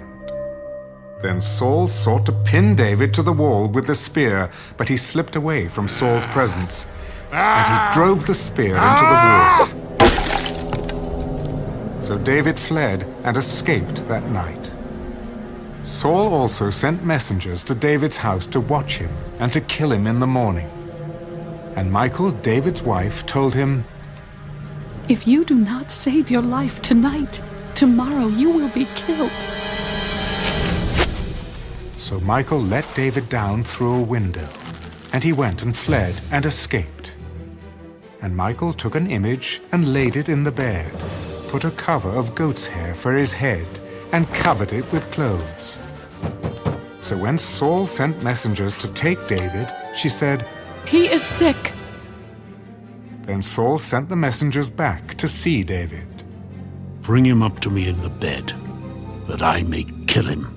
And when the messengers had come in, there was the image in the bed, with a cover of goat's hair for his head. Then Saul said to Michal, "Why have you deceived me like this, and sent my enemy away, so that he has escaped?" He said to me, "Let me go. Why should I kill you?"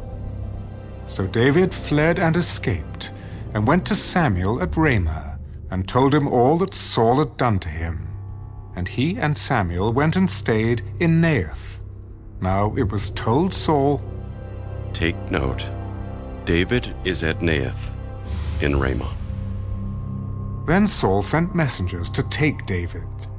And when they saw the group of prophets prophesying, and Samuel standing as leader over them, the Spirit of God came upon the messengers of Saul, and they also prophesied. And when Saul was told, he sent other messengers, and they prophesied likewise. Then Saul sent messengers again the third time, and they prophesied also. Then he also went to Ramah, and came to the great well that is at Secu. So he asked, "Where are Samuel and David?" And someone said, "Indeed, they are at Naioth in Ramah." So he went there to Naioth in Ramah. Then the Spirit of God was upon him also, and he went on and prophesied until he came to Naioth in Ramah. And he also stripped off his clothes, and prophesied before Samuel in like manner, and lay down naked all that day and all that night. Therefore they say, "Is Saul also among the prophets?"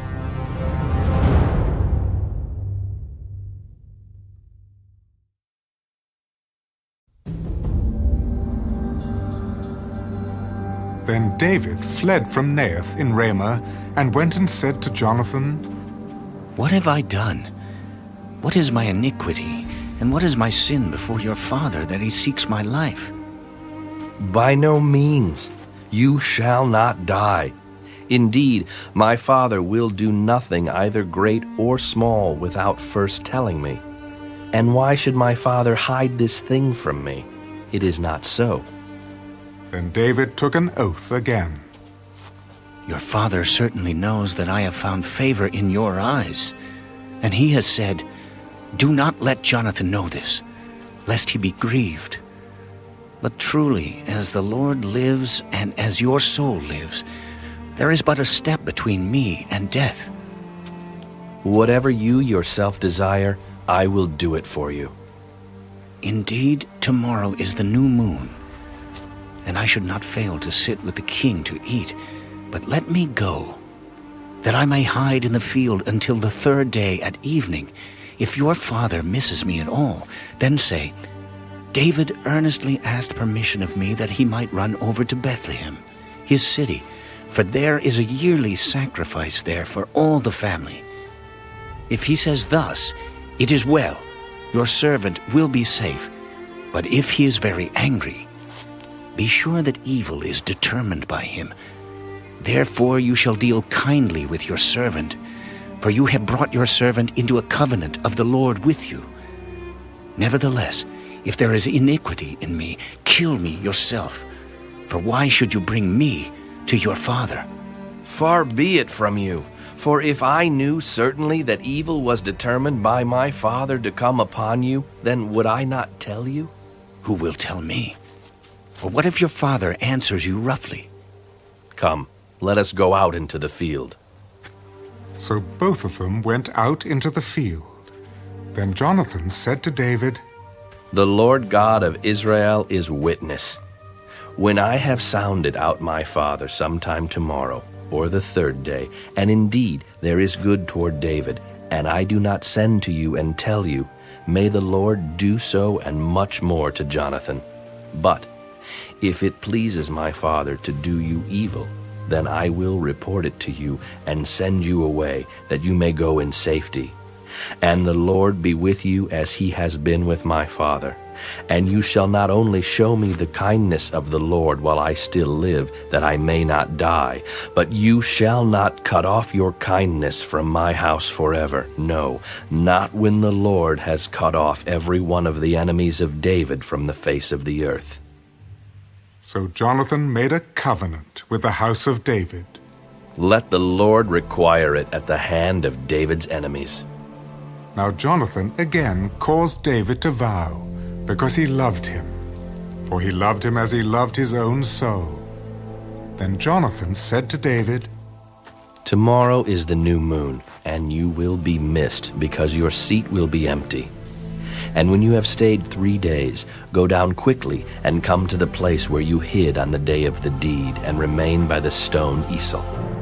Then I will shoot 3 arrows to the side, as though I shot at a target. And there I will send a lad, saying, Go find the arrows. If I expressly say to the lad, Look, the arrows are on this side of you, get them and come. Then, as the Lord lives, there is safety for you and no harm. But if I say thus to the young man, Look, the arrows are beyond you, go your way, for the Lord has sent you away. And as for the matter which you and I have spoken of, indeed, the Lord be between you and me forever. Then David hid in the field, and when the new moon had come, the king sat down to eat the feast. Now the king sat on his seat, as at other times, on a seat by the wall. And Jonathan arose, and Abner sat by Saul's side, but David's place was empty. Nevertheless, Saul did not say anything that day, for he thought, Something has happened to him. He is unclean. Surely he is unclean. And it happened the next day, the 2nd day of the month, that David's place was empty. And Saul said to Jonathan his son, Why has the son of Jesse not come to eat, either yesterday or today? David earnestly asked permission of me to go to Bethlehem. And he said, please let me go, for our family has a sacrifice in the city, and my brother has commanded me to be there. And now, if I have found favor in your eyes, please let me get away and see my brothers. Therefore, he has not come to the king's table." Then Saul's anger was aroused against Jonathan, and he said to him, "You son of a perverse, rebellious woman! Do I not know that you have chosen the son of Jesse, to your own shame and to the shame of your mother's nakedness? For as long as the son of Jesse lives on the earth, you shall not be established, nor your kingdom. Now therefore send and bring him to me, for he shall surely die." "Why should he be killed? What has he done?" Then Saul cast a spear at him to kill him, by which Jonathan knew that it was determined by his father to kill David. So Jonathan arose from the table in fierce anger, and ate no food the second day of the month, for he was grieved for David, because his father had treated him shamefully. And so it was, in the morning, that Jonathan went out into the field at the time appointed with David, and a little lad was with him. Then he said to his lad, "Now run, find the arrows which I shoot."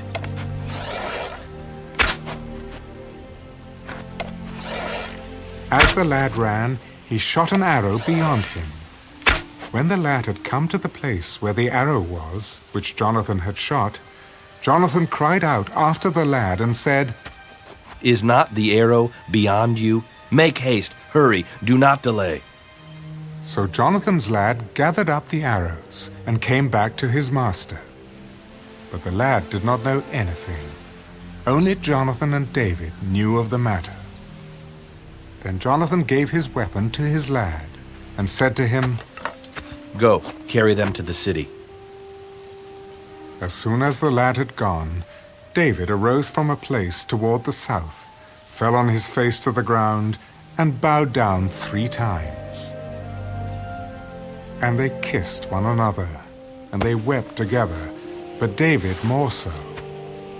Then Jonathan said to David, "Go in peace, since we have both sworn in the name of the Lord, saying, 'May the Lord be between you and me, and between your descendants and my descendants forever.'" So he arose and departed, and Jonathan went into the city.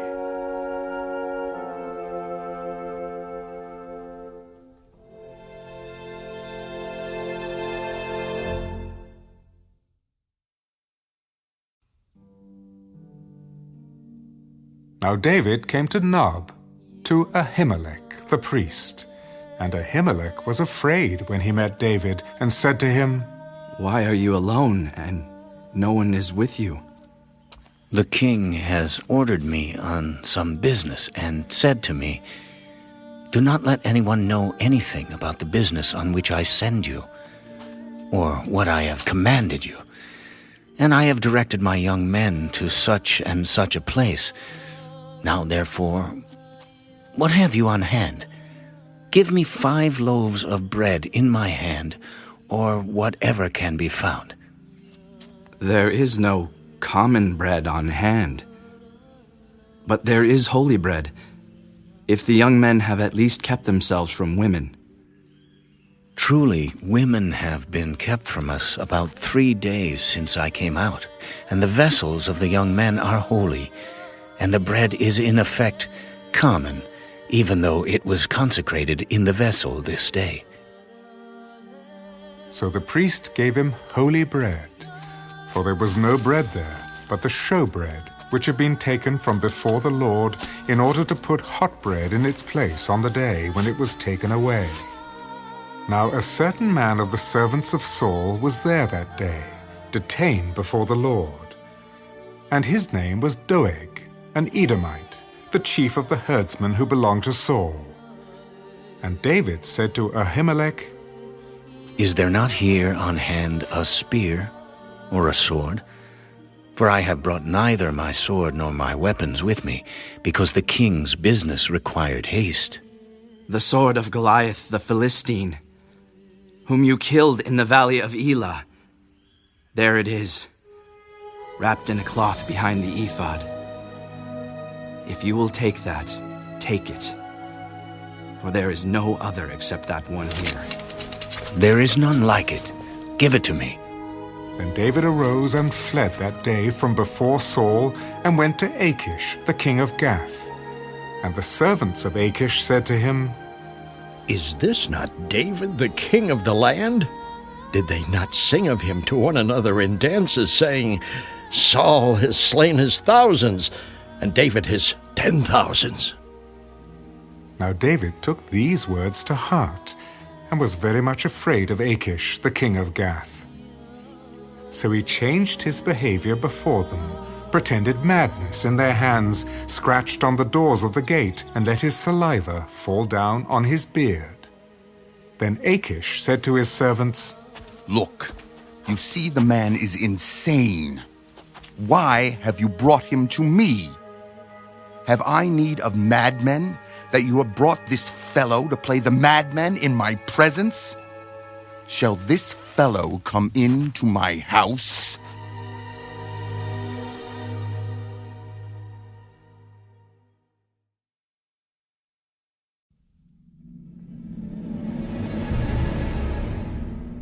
David therefore departed from there, and escaped to the cave of Adullam.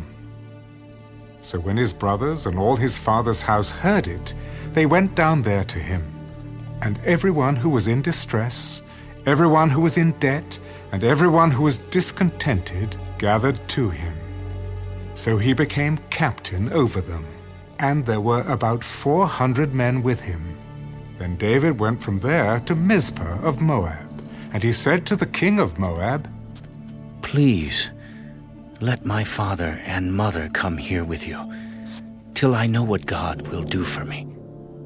So he brought them before the king of Moab, and they dwelt with him all the time that David was in the stronghold. Now the prophet Gad said to David, Do not stay in the stronghold. Depart, and go to the land of Judah. So David departed, and went into the forest of Hereth.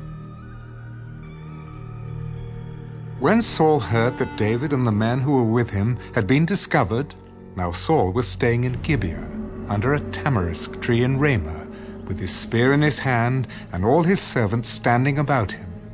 Then Saul said to his servants who stood about him, Hear now, you Benjamites. Will the son of Jesse give every one of you fields and vineyards, and make you all captains of thousands and captains of hundreds?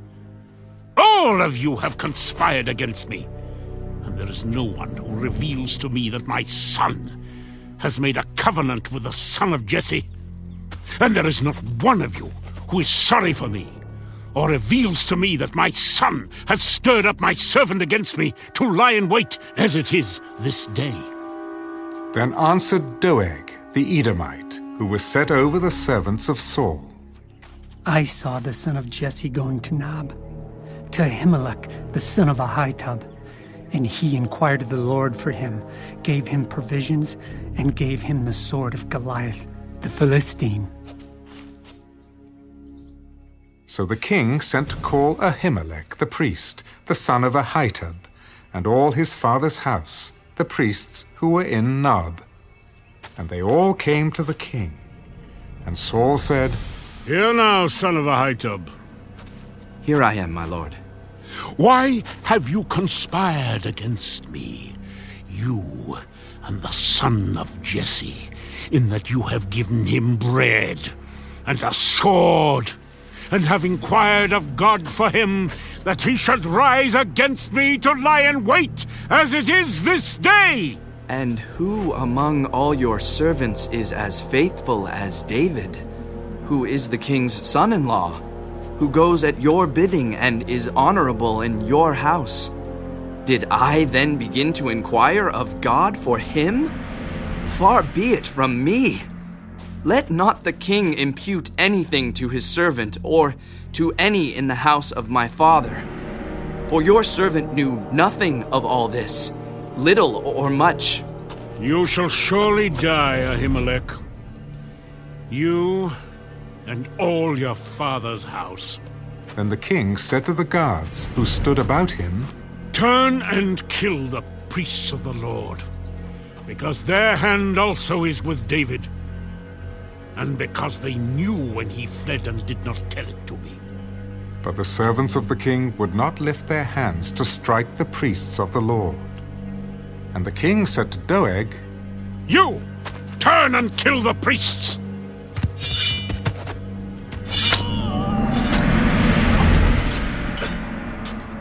So Doeg the Edomite turned and struck the priests, and killed on that day 85 men who wore a linen ephod. Also Nob, the city of the priests, he struck with the edge of the sword, both men and women, children and nursing infants, oxen and donkeys and sheep, with the edge of the sword. Now one of the sons of Ahimelech, the son of Ahitub, named Abiathar, escaped, and fled after David. And Abiathar told David that Saul had killed the Lord's priests. So David said to Abiathar, I knew that day when Doeg the Edomite was there, that he would surely tell Saul, I have caused the death of all the persons of your father's house. Stay with me. Do not fear. For he who seeks my life seeks your life, but with me you shall be safe.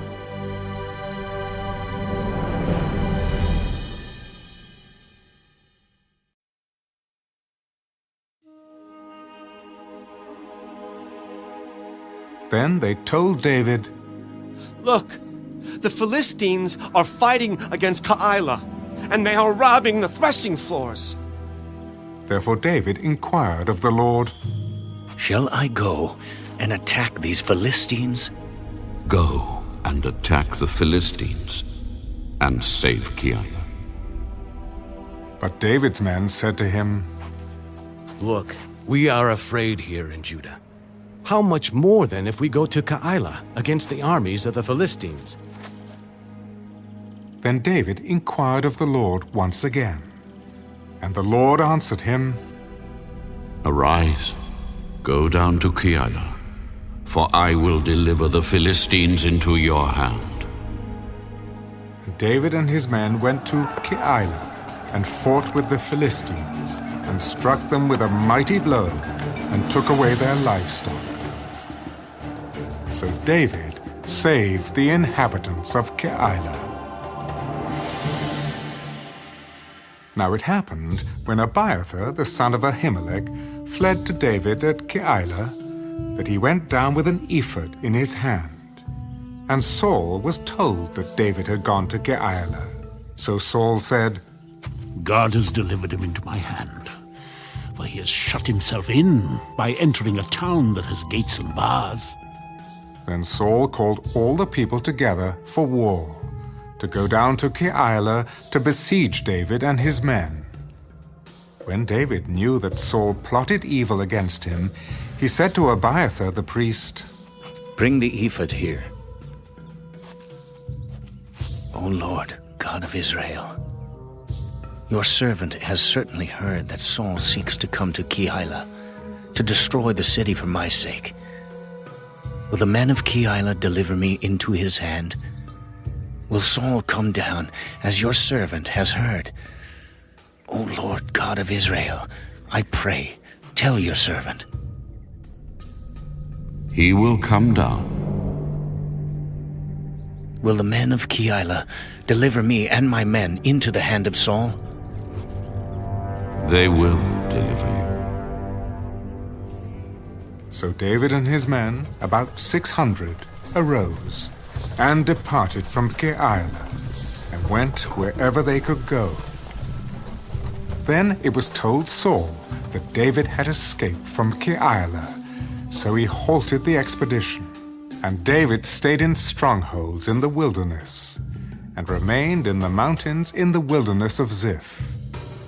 Saul sought him every day, but God did not deliver him into his hand. So David saw that Saul had come out to seek his life, and David was in the wilderness of Ziph, in a forest. Then Jonathan, Saul's son, arose and went to David in the woods, and strengthened his hand in God. And he said to him, Do not fear, for the hand of Saul my father shall not find you. You shall be king over Israel, and I shall be next to you. Even my father Saul knows that. So the two of them made a covenant before the Lord. And David stayed in the woods, and Jonathan went to his own house. Then the Ziphites came up to Saul at Gibeah. Is David not hiding with us in strongholds in the woods, in the hill of Hachilah, which is on the south of Jeshimon? Now therefore, O king, come down according to all the desire of your soul to come down, and our part shall be to deliver him into the king's hand.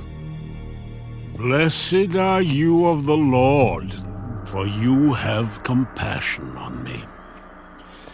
Please go and find out for sure, and see the place where his hideout is, and who has seen him there. For I am told he is very crafty.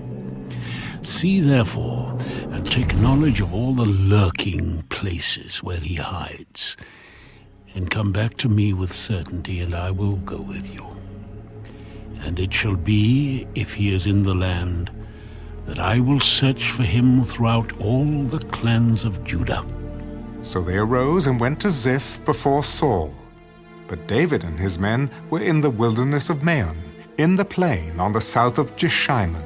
When Saul and his men went to seek him, they told David. Therefore he went down to the rock, and stayed in the wilderness of Maon. And when Saul heard that, he pursued David in the wilderness of Maon. Then Saul went on one side of the mountain, and David and his men on the other side of the mountain. So David made haste to get away from Saul, for Saul and his men were encircling David and his men to take them. But a messenger came to Saul. Hurry and come, for the Philistines have invaded the land. Therefore Saul returned from pursuing David and went against the Philistines. So they called that place the Rock of Escape. Then David went up from there and dwelt in strongholds at En-gedi.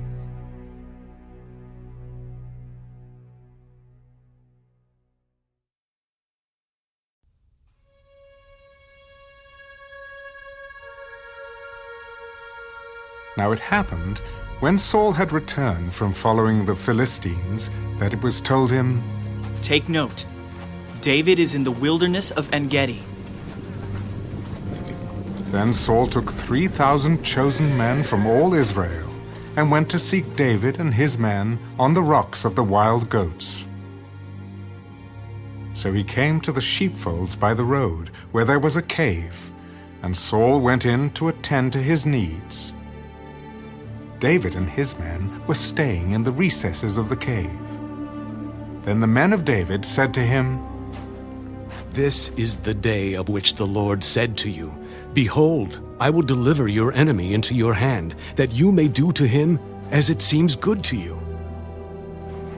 And David arose and secretly cut off a corner of Saul's robe. Now it happened afterward that David's heart troubled him, because he had cut Saul's robe. And he said to his men, The Lord forbid that I should do this thing to my master, the Lord's anointed, to stretch out my hand against him, seeing he is the anointed of the Lord. So David restrained his servants with these words, and did not allow them to rise against Saul. And Saul got up from the cave and went on his way. David also arose afterward, went out of the cave, and called out to Saul, My lord the king! And when Saul looked behind him, David stooped with his face to the earth and bowed down. Why do you listen to the words of men who say, Indeed, David seeks your harm? Look this day, your eyes have seen that the Lord delivered you today into my hand in the cave, and someone urged me to kill you. but my eye spared you. And I said, I will not stretch out my hand against my Lord, for he is the Lord's anointed.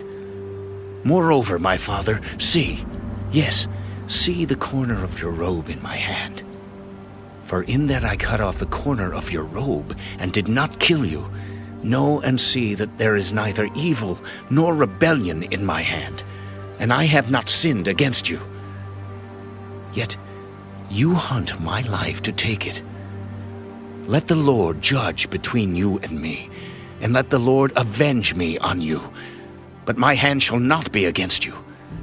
As the proverb of the ancients says, wickedness proceeds from the wicked, but my hand shall not be against you.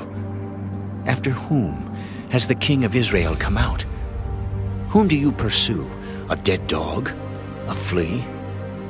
Therefore, let the Lord be judge, and judge between you and me, and see and plead my case, and deliver me out of your hand.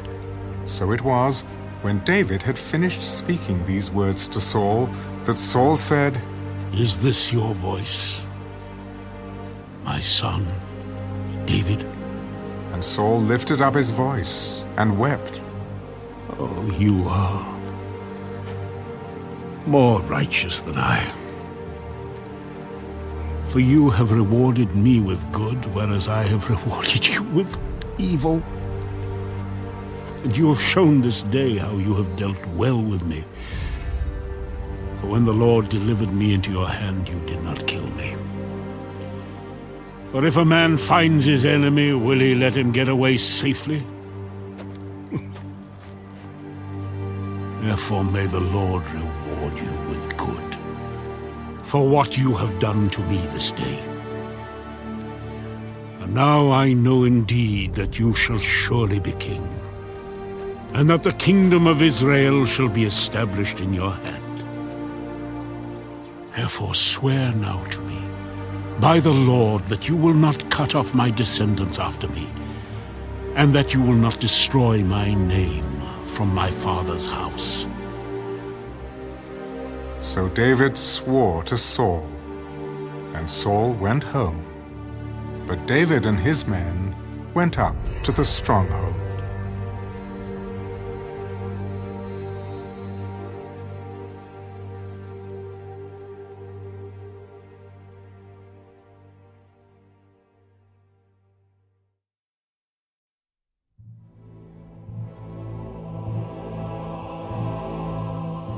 Then Samuel died, and the Israelites gathered together and lamented for him, and buried him at his home in Ramah. And David arose and went down to the wilderness of Paran. Now there was a man in Maon whose business was in Carmel, and the man was very rich. He had 3,000 sheep and 1,000 goats, and he was shearing his sheep in Carmel. The name of the man was Nabal, and the name of his wife Abigail. And she was a woman of good understanding and beautiful appearance. But the man was harsh and evil in his doings. He was of the house of Caleb. When David heard in the wilderness that Nabal was shearing his sheep, David sent 10 young men. And David said to the young men, Go up to Carmel, go to Nabal, and greet him in my name. And thus you shall say to him who lives in prosperity, Peace be to you, peace to your house, and peace to all you have. Now I have heard that you have shearers. Your shepherds were with us, and we did not hurt them, nor was there anything missing from them all the while they were in Carmel. Ask your young men, and they will tell you. Therefore let my young men find favor in your eyes, for we come on a feast day. Please give whatever comes to your hand, to your servants, and to your son David. So when David's young men came, they spoke to Nabal according to all these words in the name of David, and waited. Then Nabal answered David's servants, Who is David, and who is the son of Jesse? There are many servants nowadays who break away, each one from his master. Shall I then take my bread and my water and my meat that I have killed for my shearers and give it to men when I do not know where they are from? So David's young men turned on their heels and went back, and they came and told him all these words.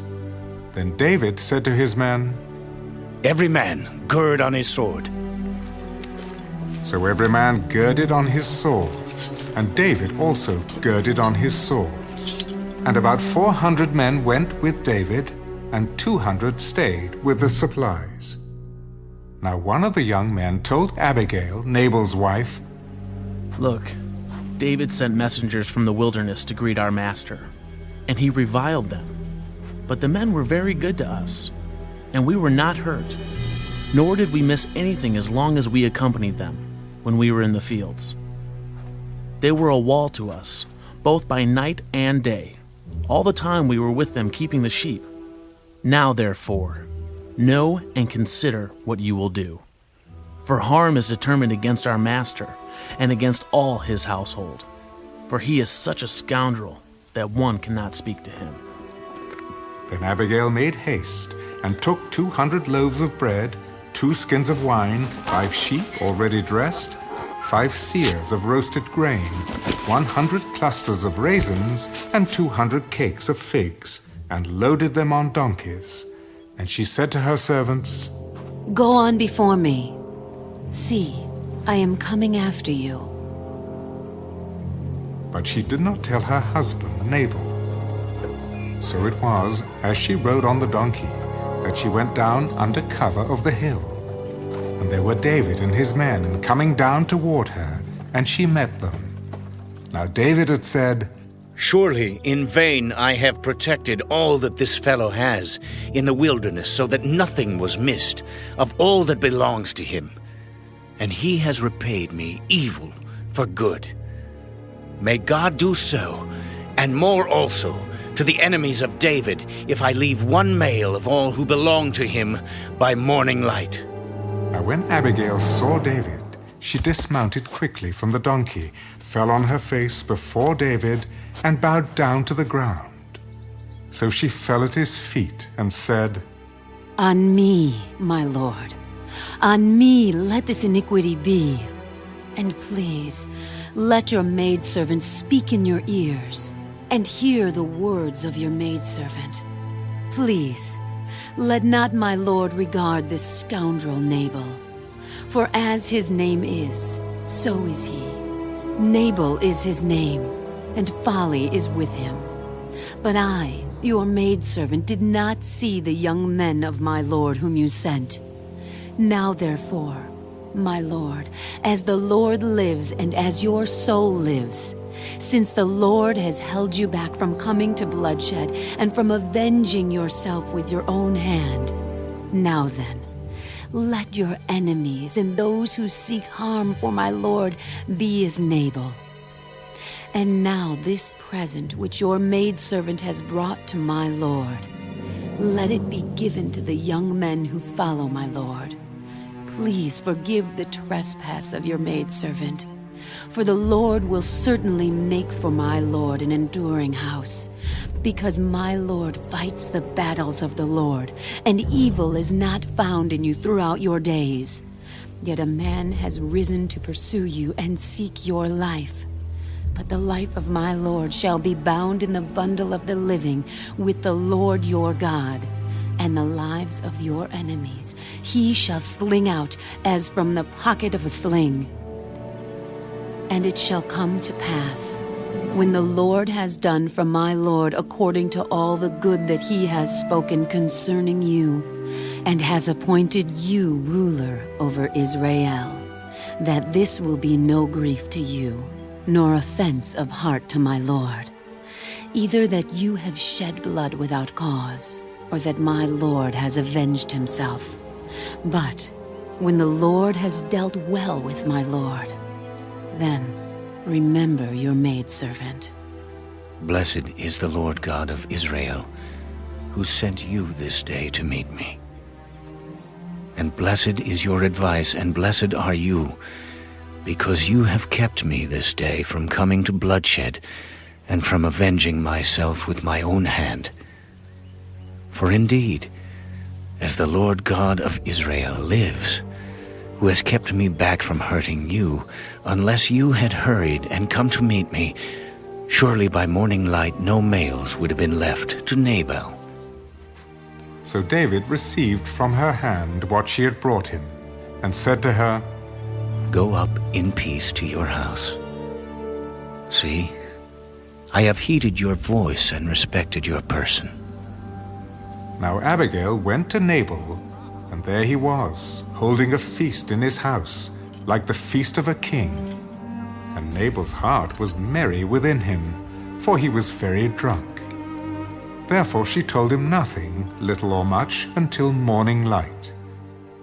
So it was in the morning, when the wine had gone from Nabal, and his wife had told him these things, that his heart died within him, and he became like a stone. Then it happened, after about 10 days, that the Lord struck Nabal, and he died. So when David heard that Nabal was dead, he said, Blessed be the Lord, who has pleaded the cause of my reproach from the hand of Nabal, and has kept his servant from evil. For the Lord has returned the wickedness of Nabal on his own head.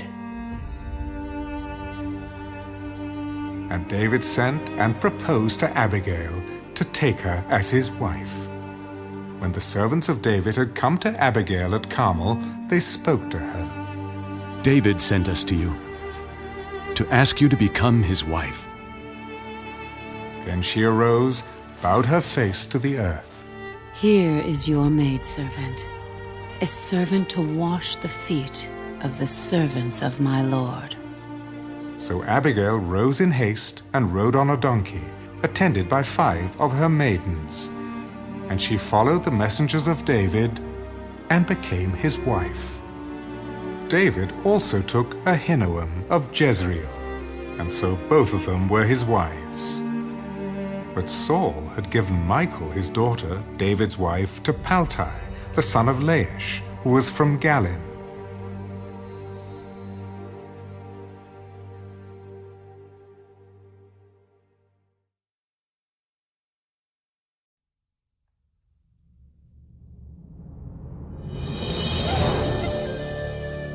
Now the Ziphites came to Saul at Gibeah. Is David not hiding in the hill of Hachilah, opposite Jeshimon? Then Saul arose and went down to the wilderness of Ziph, having 3,000 chosen men of Israel with him, to seek David in the wilderness of Ziph. And Saul encamped in the hill of Hachilah, which is opposite Jeshimon, by the road. But David stayed in the wilderness, and he saw that Saul came after him into the wilderness. David therefore sent out spies, and understood that Saul had indeed come. So David arose and came to the place where Saul had encamped. And David saw the place where Saul lay, and Abner the son of Ner, the commander of his army. Now Saul lay within the camp, with the people encamped all around him. Then David answered, and said to Ahimelech the Hittite, and to Abishai the son of Zeruiah, brother of Joab, Who will go down with me to Saul in the camp? And Abishai said, I will go down with you. So David and Abishai came to the people by night, and there Saul lay sleeping within the camp, with his spear stuck in the ground by his head, and Abner and the people lay all around him. Then Abishai said to David, God has delivered your enemy into your hand this day. Now, therefore, please, let me strike him at once with the spear, right to the earth, and I will not have to strike him a second time. Do not destroy him, for who can stretch out his hand against the Lord's anointed and be guiltless? As the Lord lives, the Lord shall strike him, or his day shall come to die. or he shall go out to battle and perish. The Lord forbid that I should stretch out my hand against the Lord's anointed. But please, take now the spear and the jug of water that are by his head, and let us go." So David took the spear and the jug of water by Saul's head, and they got away, and no man saw or knew it or awoke, for they were all asleep, because a deep sleep from the Lord had fallen on them. Now David went over to the other side, and stood on the top of a hill afar off, a great distance being between them. And David called out to the people and to Abner the son of Ner, "Do you not answer, Abner? Who are you, calling out to the king? Are you not a man? And who is like you in Israel? Why then have you not guarded your lord the king? For one of the people came in to destroy your lord the king. This thing that you have done is not good. As the Lord lives, you deserve to die, because you have not guarded your master, the Lord's anointed. And now see where the king's spear is, and the jug of water that was by his head." Then Saul knew David's voice. "Is this your voice, my son David?" "It is my voice, my lord, O king. Why does my lord thus pursue his servant? For what have I done? Or what evil is in my hand? Now therefore, please let my lord the king hear the words of his servant. If the Lord has stirred you up against me, let him accept an offering.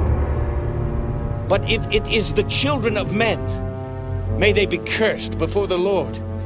For they have driven me out this day from sharing in the inheritance of the Lord, saying, 'Go, serve other gods.' So now, do not let my blood fall to the earth before the face of the Lord. For the king of Israel has come out to seek a flea, as when one hunts a partridge in the mountains." "I have sinned.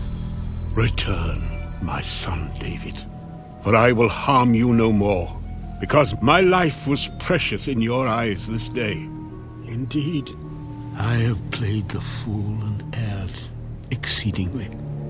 Here is the king's spear. Let one of the young men come over and get it. May the Lord repay every man for his righteousness and his faithfulness, for the Lord delivered you into my hand today. But I would not stretch out my hand against the Lord's anointed. And indeed, as your life was valued much this day in my eyes, so let my life be valued much in the eyes of the Lord, and let him deliver me out of all tribulation. May you be blessed, my son David. You shall both do great things and also still prevail. So David went on his way, and Saul returned to his place.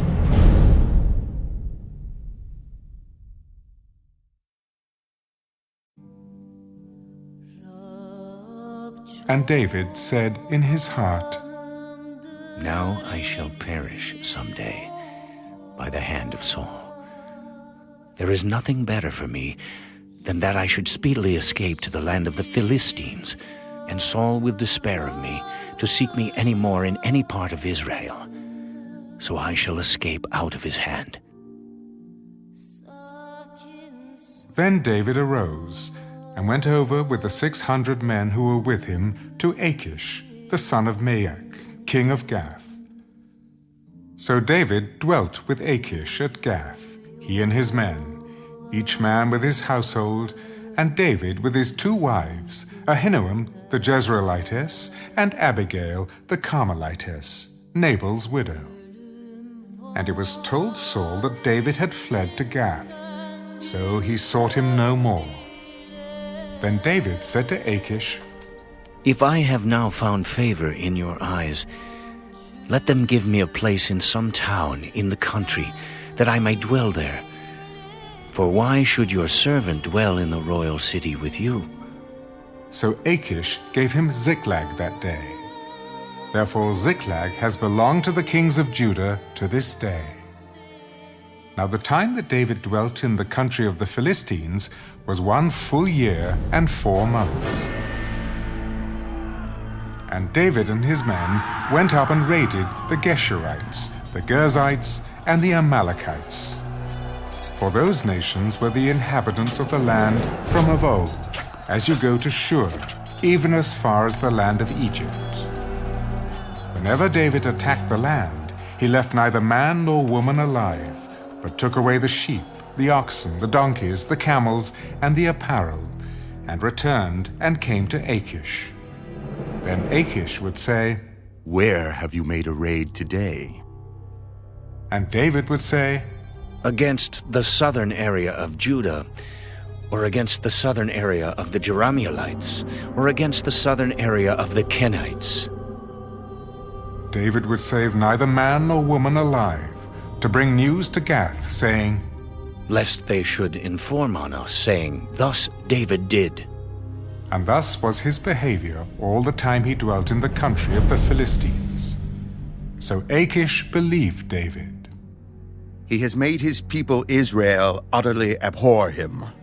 Therefore he will be my servant forever.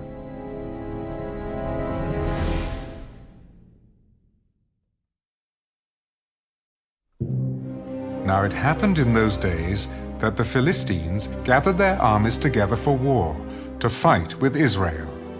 And Achish said to David, "You assuredly know that you will go out with me to battle, you and your men." "Surely you know what your servant can do." "Therefore, I will make you one of my chief guardians, forever." Now Samuel had died, and all Israel had lamented for him, and buried him in Ramah, in his own city. And Saul had put the mediums and the spiritists out of the land. Then the Philistines gathered together and came and encamped at Shunem. So Saul gathered all Israel together, and they encamped at Gilboa. When Saul saw the army of the Philistines, he was afraid, and his heart trembled greatly. And when Saul inquired of the Lord did not answer him, either by dreams, or by Urim, or by the prophets. Then Saul said to his servants, "Find me a woman who is a medium, that I may go to her and inquire of her."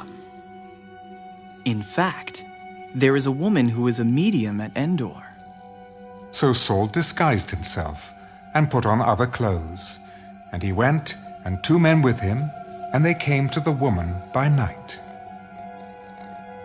"Please conduct a seance for me, and bring up for me the one I shall name to you." Look, you know what Saul has done, how he has cut off the mediums and the spiritists from the land. Why then do you lay a snare for my life to cause me to die? And Saul swore to her by the Lord, "As the Lord lives, no punishment shall come upon you for this thing." Whom shall I bring up for you? Bring up Samuel. When the woman saw Samuel, she cried out with a loud voice, Why have you deceived me? For you are Saul. Do not be afraid. What did you see? I saw a spirit ascending out of the earth. What is his form?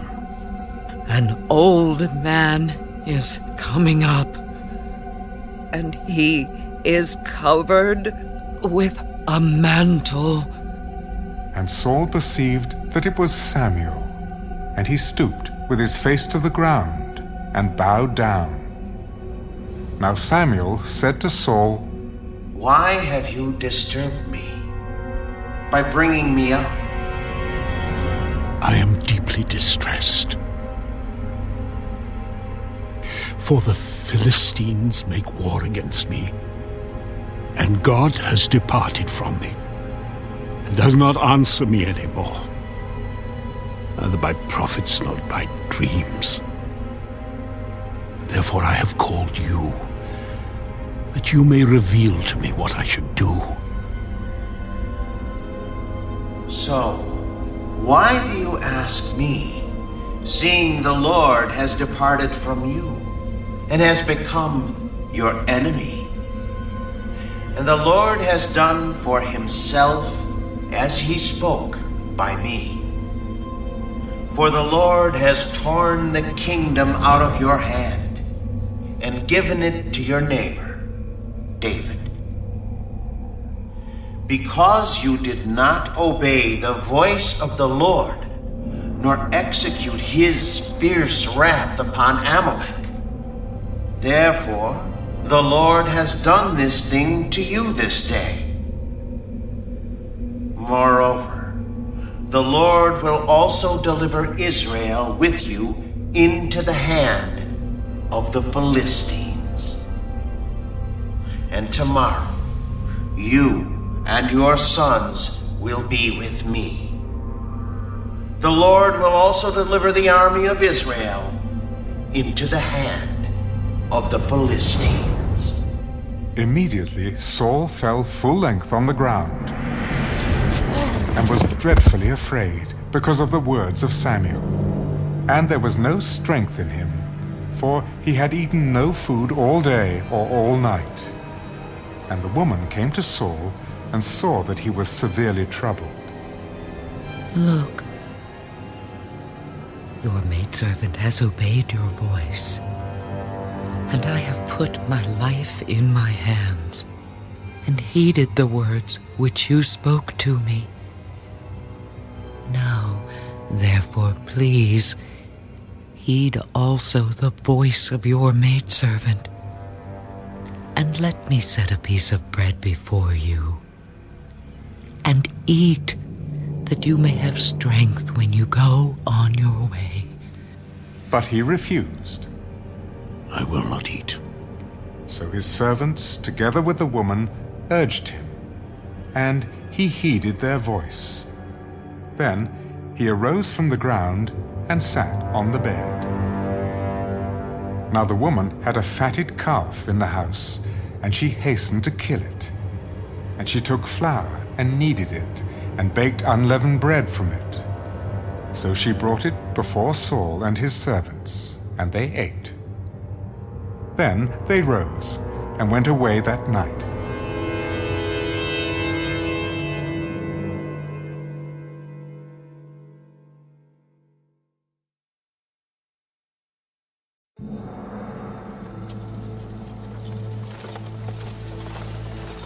Then the Philistines gathered together all their armies at Aphek, and the Israelites encamped by a fountain which is in Jezreel. And the lords of the Philistines passed in review by hundreds and by thousands. But David and his men passed in review at the rear with Achish. Then the princes of the Philistines said, "What are these Hebrews doing here?" And Achish said to the princes of the Philistines, Is this not David, the servant of Saul, king of Israel, who has been with me these days or these years? And to this day I have found no fault in him since he defected to me. But the princes of the Philistines were angry with him. So the princes of the Philistines said to him, "Make this fellow return, that he may go back to the place which you have appointed for him, and do not let him go down with us to battle, lest in the battle he become our adversary. For with what could he reconcile himself to his master, if not with the heads of these men? Is this not David, of whom they sang to one another in dances, saying, 'Saul has slain his thousands, and David his 10,000s?'" Then Achish called David and said to him, Surely as the Lord lives, you have been upright, and your going out and your coming in with me in the army is good in my sight. For to this day I have not found evil in you since the day of your coming to me. Nevertheless, the lords do not favor you. Therefore return now and go in peace, that you may not displease the lords of the Philistines. But what have I done? And to this day, what have you found in your servant as long as I have been with you, that I may not go and fight against the enemies of my lord the king? I know that you are as good in my sight as an angel of God. Nevertheless, the princes of the Philistines have said, "He shall not go up with us to the battle." Now, therefore, rise early in the morning with your master's servants who have come with you. And as soon as you are up early in the morning and have light, depart. So David and his men rose early to depart in the morning to return to the land of the Philistines. And the Philistines went up to Jezreel.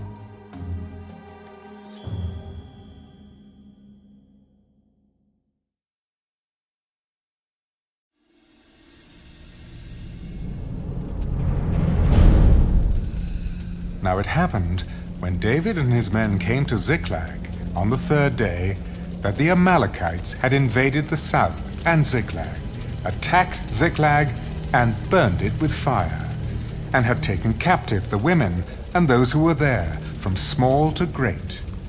They did not kill anyone, but carried them away and went their way. So David and his men came to the city, and there it was, burned with fire, and their wives, their sons, and their daughters had been taken captive. Then David and the people who were with him lifted up their voices and wept, until they had no more power to weep. And David's two wives, Ahinoam the Jezreelitess, and Abigail the widow of Nabal the Carmelite, had been taken captive. Now David was greatly distressed, for the people spoke of stoning him, because the soul of all the people was grieved, every man for his sons and his daughters. But David strengthened himself in the Lord his God. Then David said to Abiathar the priest, Ahimelech's son, "Please, bring the ephod here to me." And Abiathar brought the ephod to David. So David inquired of the Lord, "Shall I pursue this troop? Shall I overtake them?" Pursue, for you shall surely overtake them, and without fail recover all. So David went, he and the 600 men who were with him, and came to the brook Besor, where those stayed who were left behind. But David pursued, he and 400 men, for 200 stayed behind, who were so weary that they could not cross the brook Besor. Then they found an Egyptian in the field, and brought him to David. And they gave him bread, and he ate, and they let him drink water. And they gave him a piece of a cake of figs, and 2 clusters of raisins. So when he had eaten, his strength came back to him, for he had eaten no bread, nor drunk water for 3 days and 3 nights. Then David said to him, "To whom do you belong, and where are you from?" "I am a young man from Egypt, servant of an Amalekite, and my master left me behind because 3 days ago I fell sick. We made an invasion of the southern area of the Kerethites in the territory which belongs to Judah, and of the southern area of Caleb, and we burned Ziklag with fire." "Can you take me down to this troop?" "Swear to me by God that you will neither kill me nor deliver me into the hands of my master, and I will take you down to this troop." And when he had brought him down, there they were, spread out over all the land, eating and drinking and dancing, because of all the great spoil which they had taken from the land of the Philistines and from the land of Judah. Then David attacked them from twilight until the evening of the next day. Not a man of them escaped, except 400 young men who rode on camels and fled. So David recovered all that the Amalekites had carried away. And David rescued his 2 wives. and nothing of theirs was lacking, either small or great, sons or daughters, spoil, or anything which they had taken from them. David recovered all. Then David took all the flocks and herds they had driven before those other livestock, and said, "This is David's spoil." Now David came to the 200 men who had been so weary that they could not follow David, whom they also had made to stay at the brook Besor. So they went out to meet David, and to meet the people who were with him. And when David came near the people, he greeted them. Then all the wicked and worthless men of those who went with David answered and said, "Because they did not go with us, we will not give them any of the spoil that we have recovered, except for every man's wife and children, that they may lead them away and depart." My brethren, you shall not do so with what the Lord has given us, who has preserved us, and delivered into our hand the troop that came against us. For who will heed you in this matter? But as his part is who goes down to the battle, so shall his part be who stays by the supplies. They shall share alike. So it was from that day forward. He made it a statute and an ordinance for Israel to this day. Now when David came to Ziklag, he sent some of the spoil to the elders of Judah, to his friends, saying, "Here is a present for you, from the spoil of the enemies of the Lord." To those who were in Bethel, those who were in Ramoth of the south, those who were in Jeter, those who were in Aroer, those who were in Siphmath, those who were in Eshtemoa, those who were in Rachel, those who were in the cities of the Jerahmeelites, those who were in the cities of the Kenites, those who were in Hormah, those who were in Korashan, those who were in Athak, those who were in Hebron, and to all the places where David himself and his men were accustomed to rove.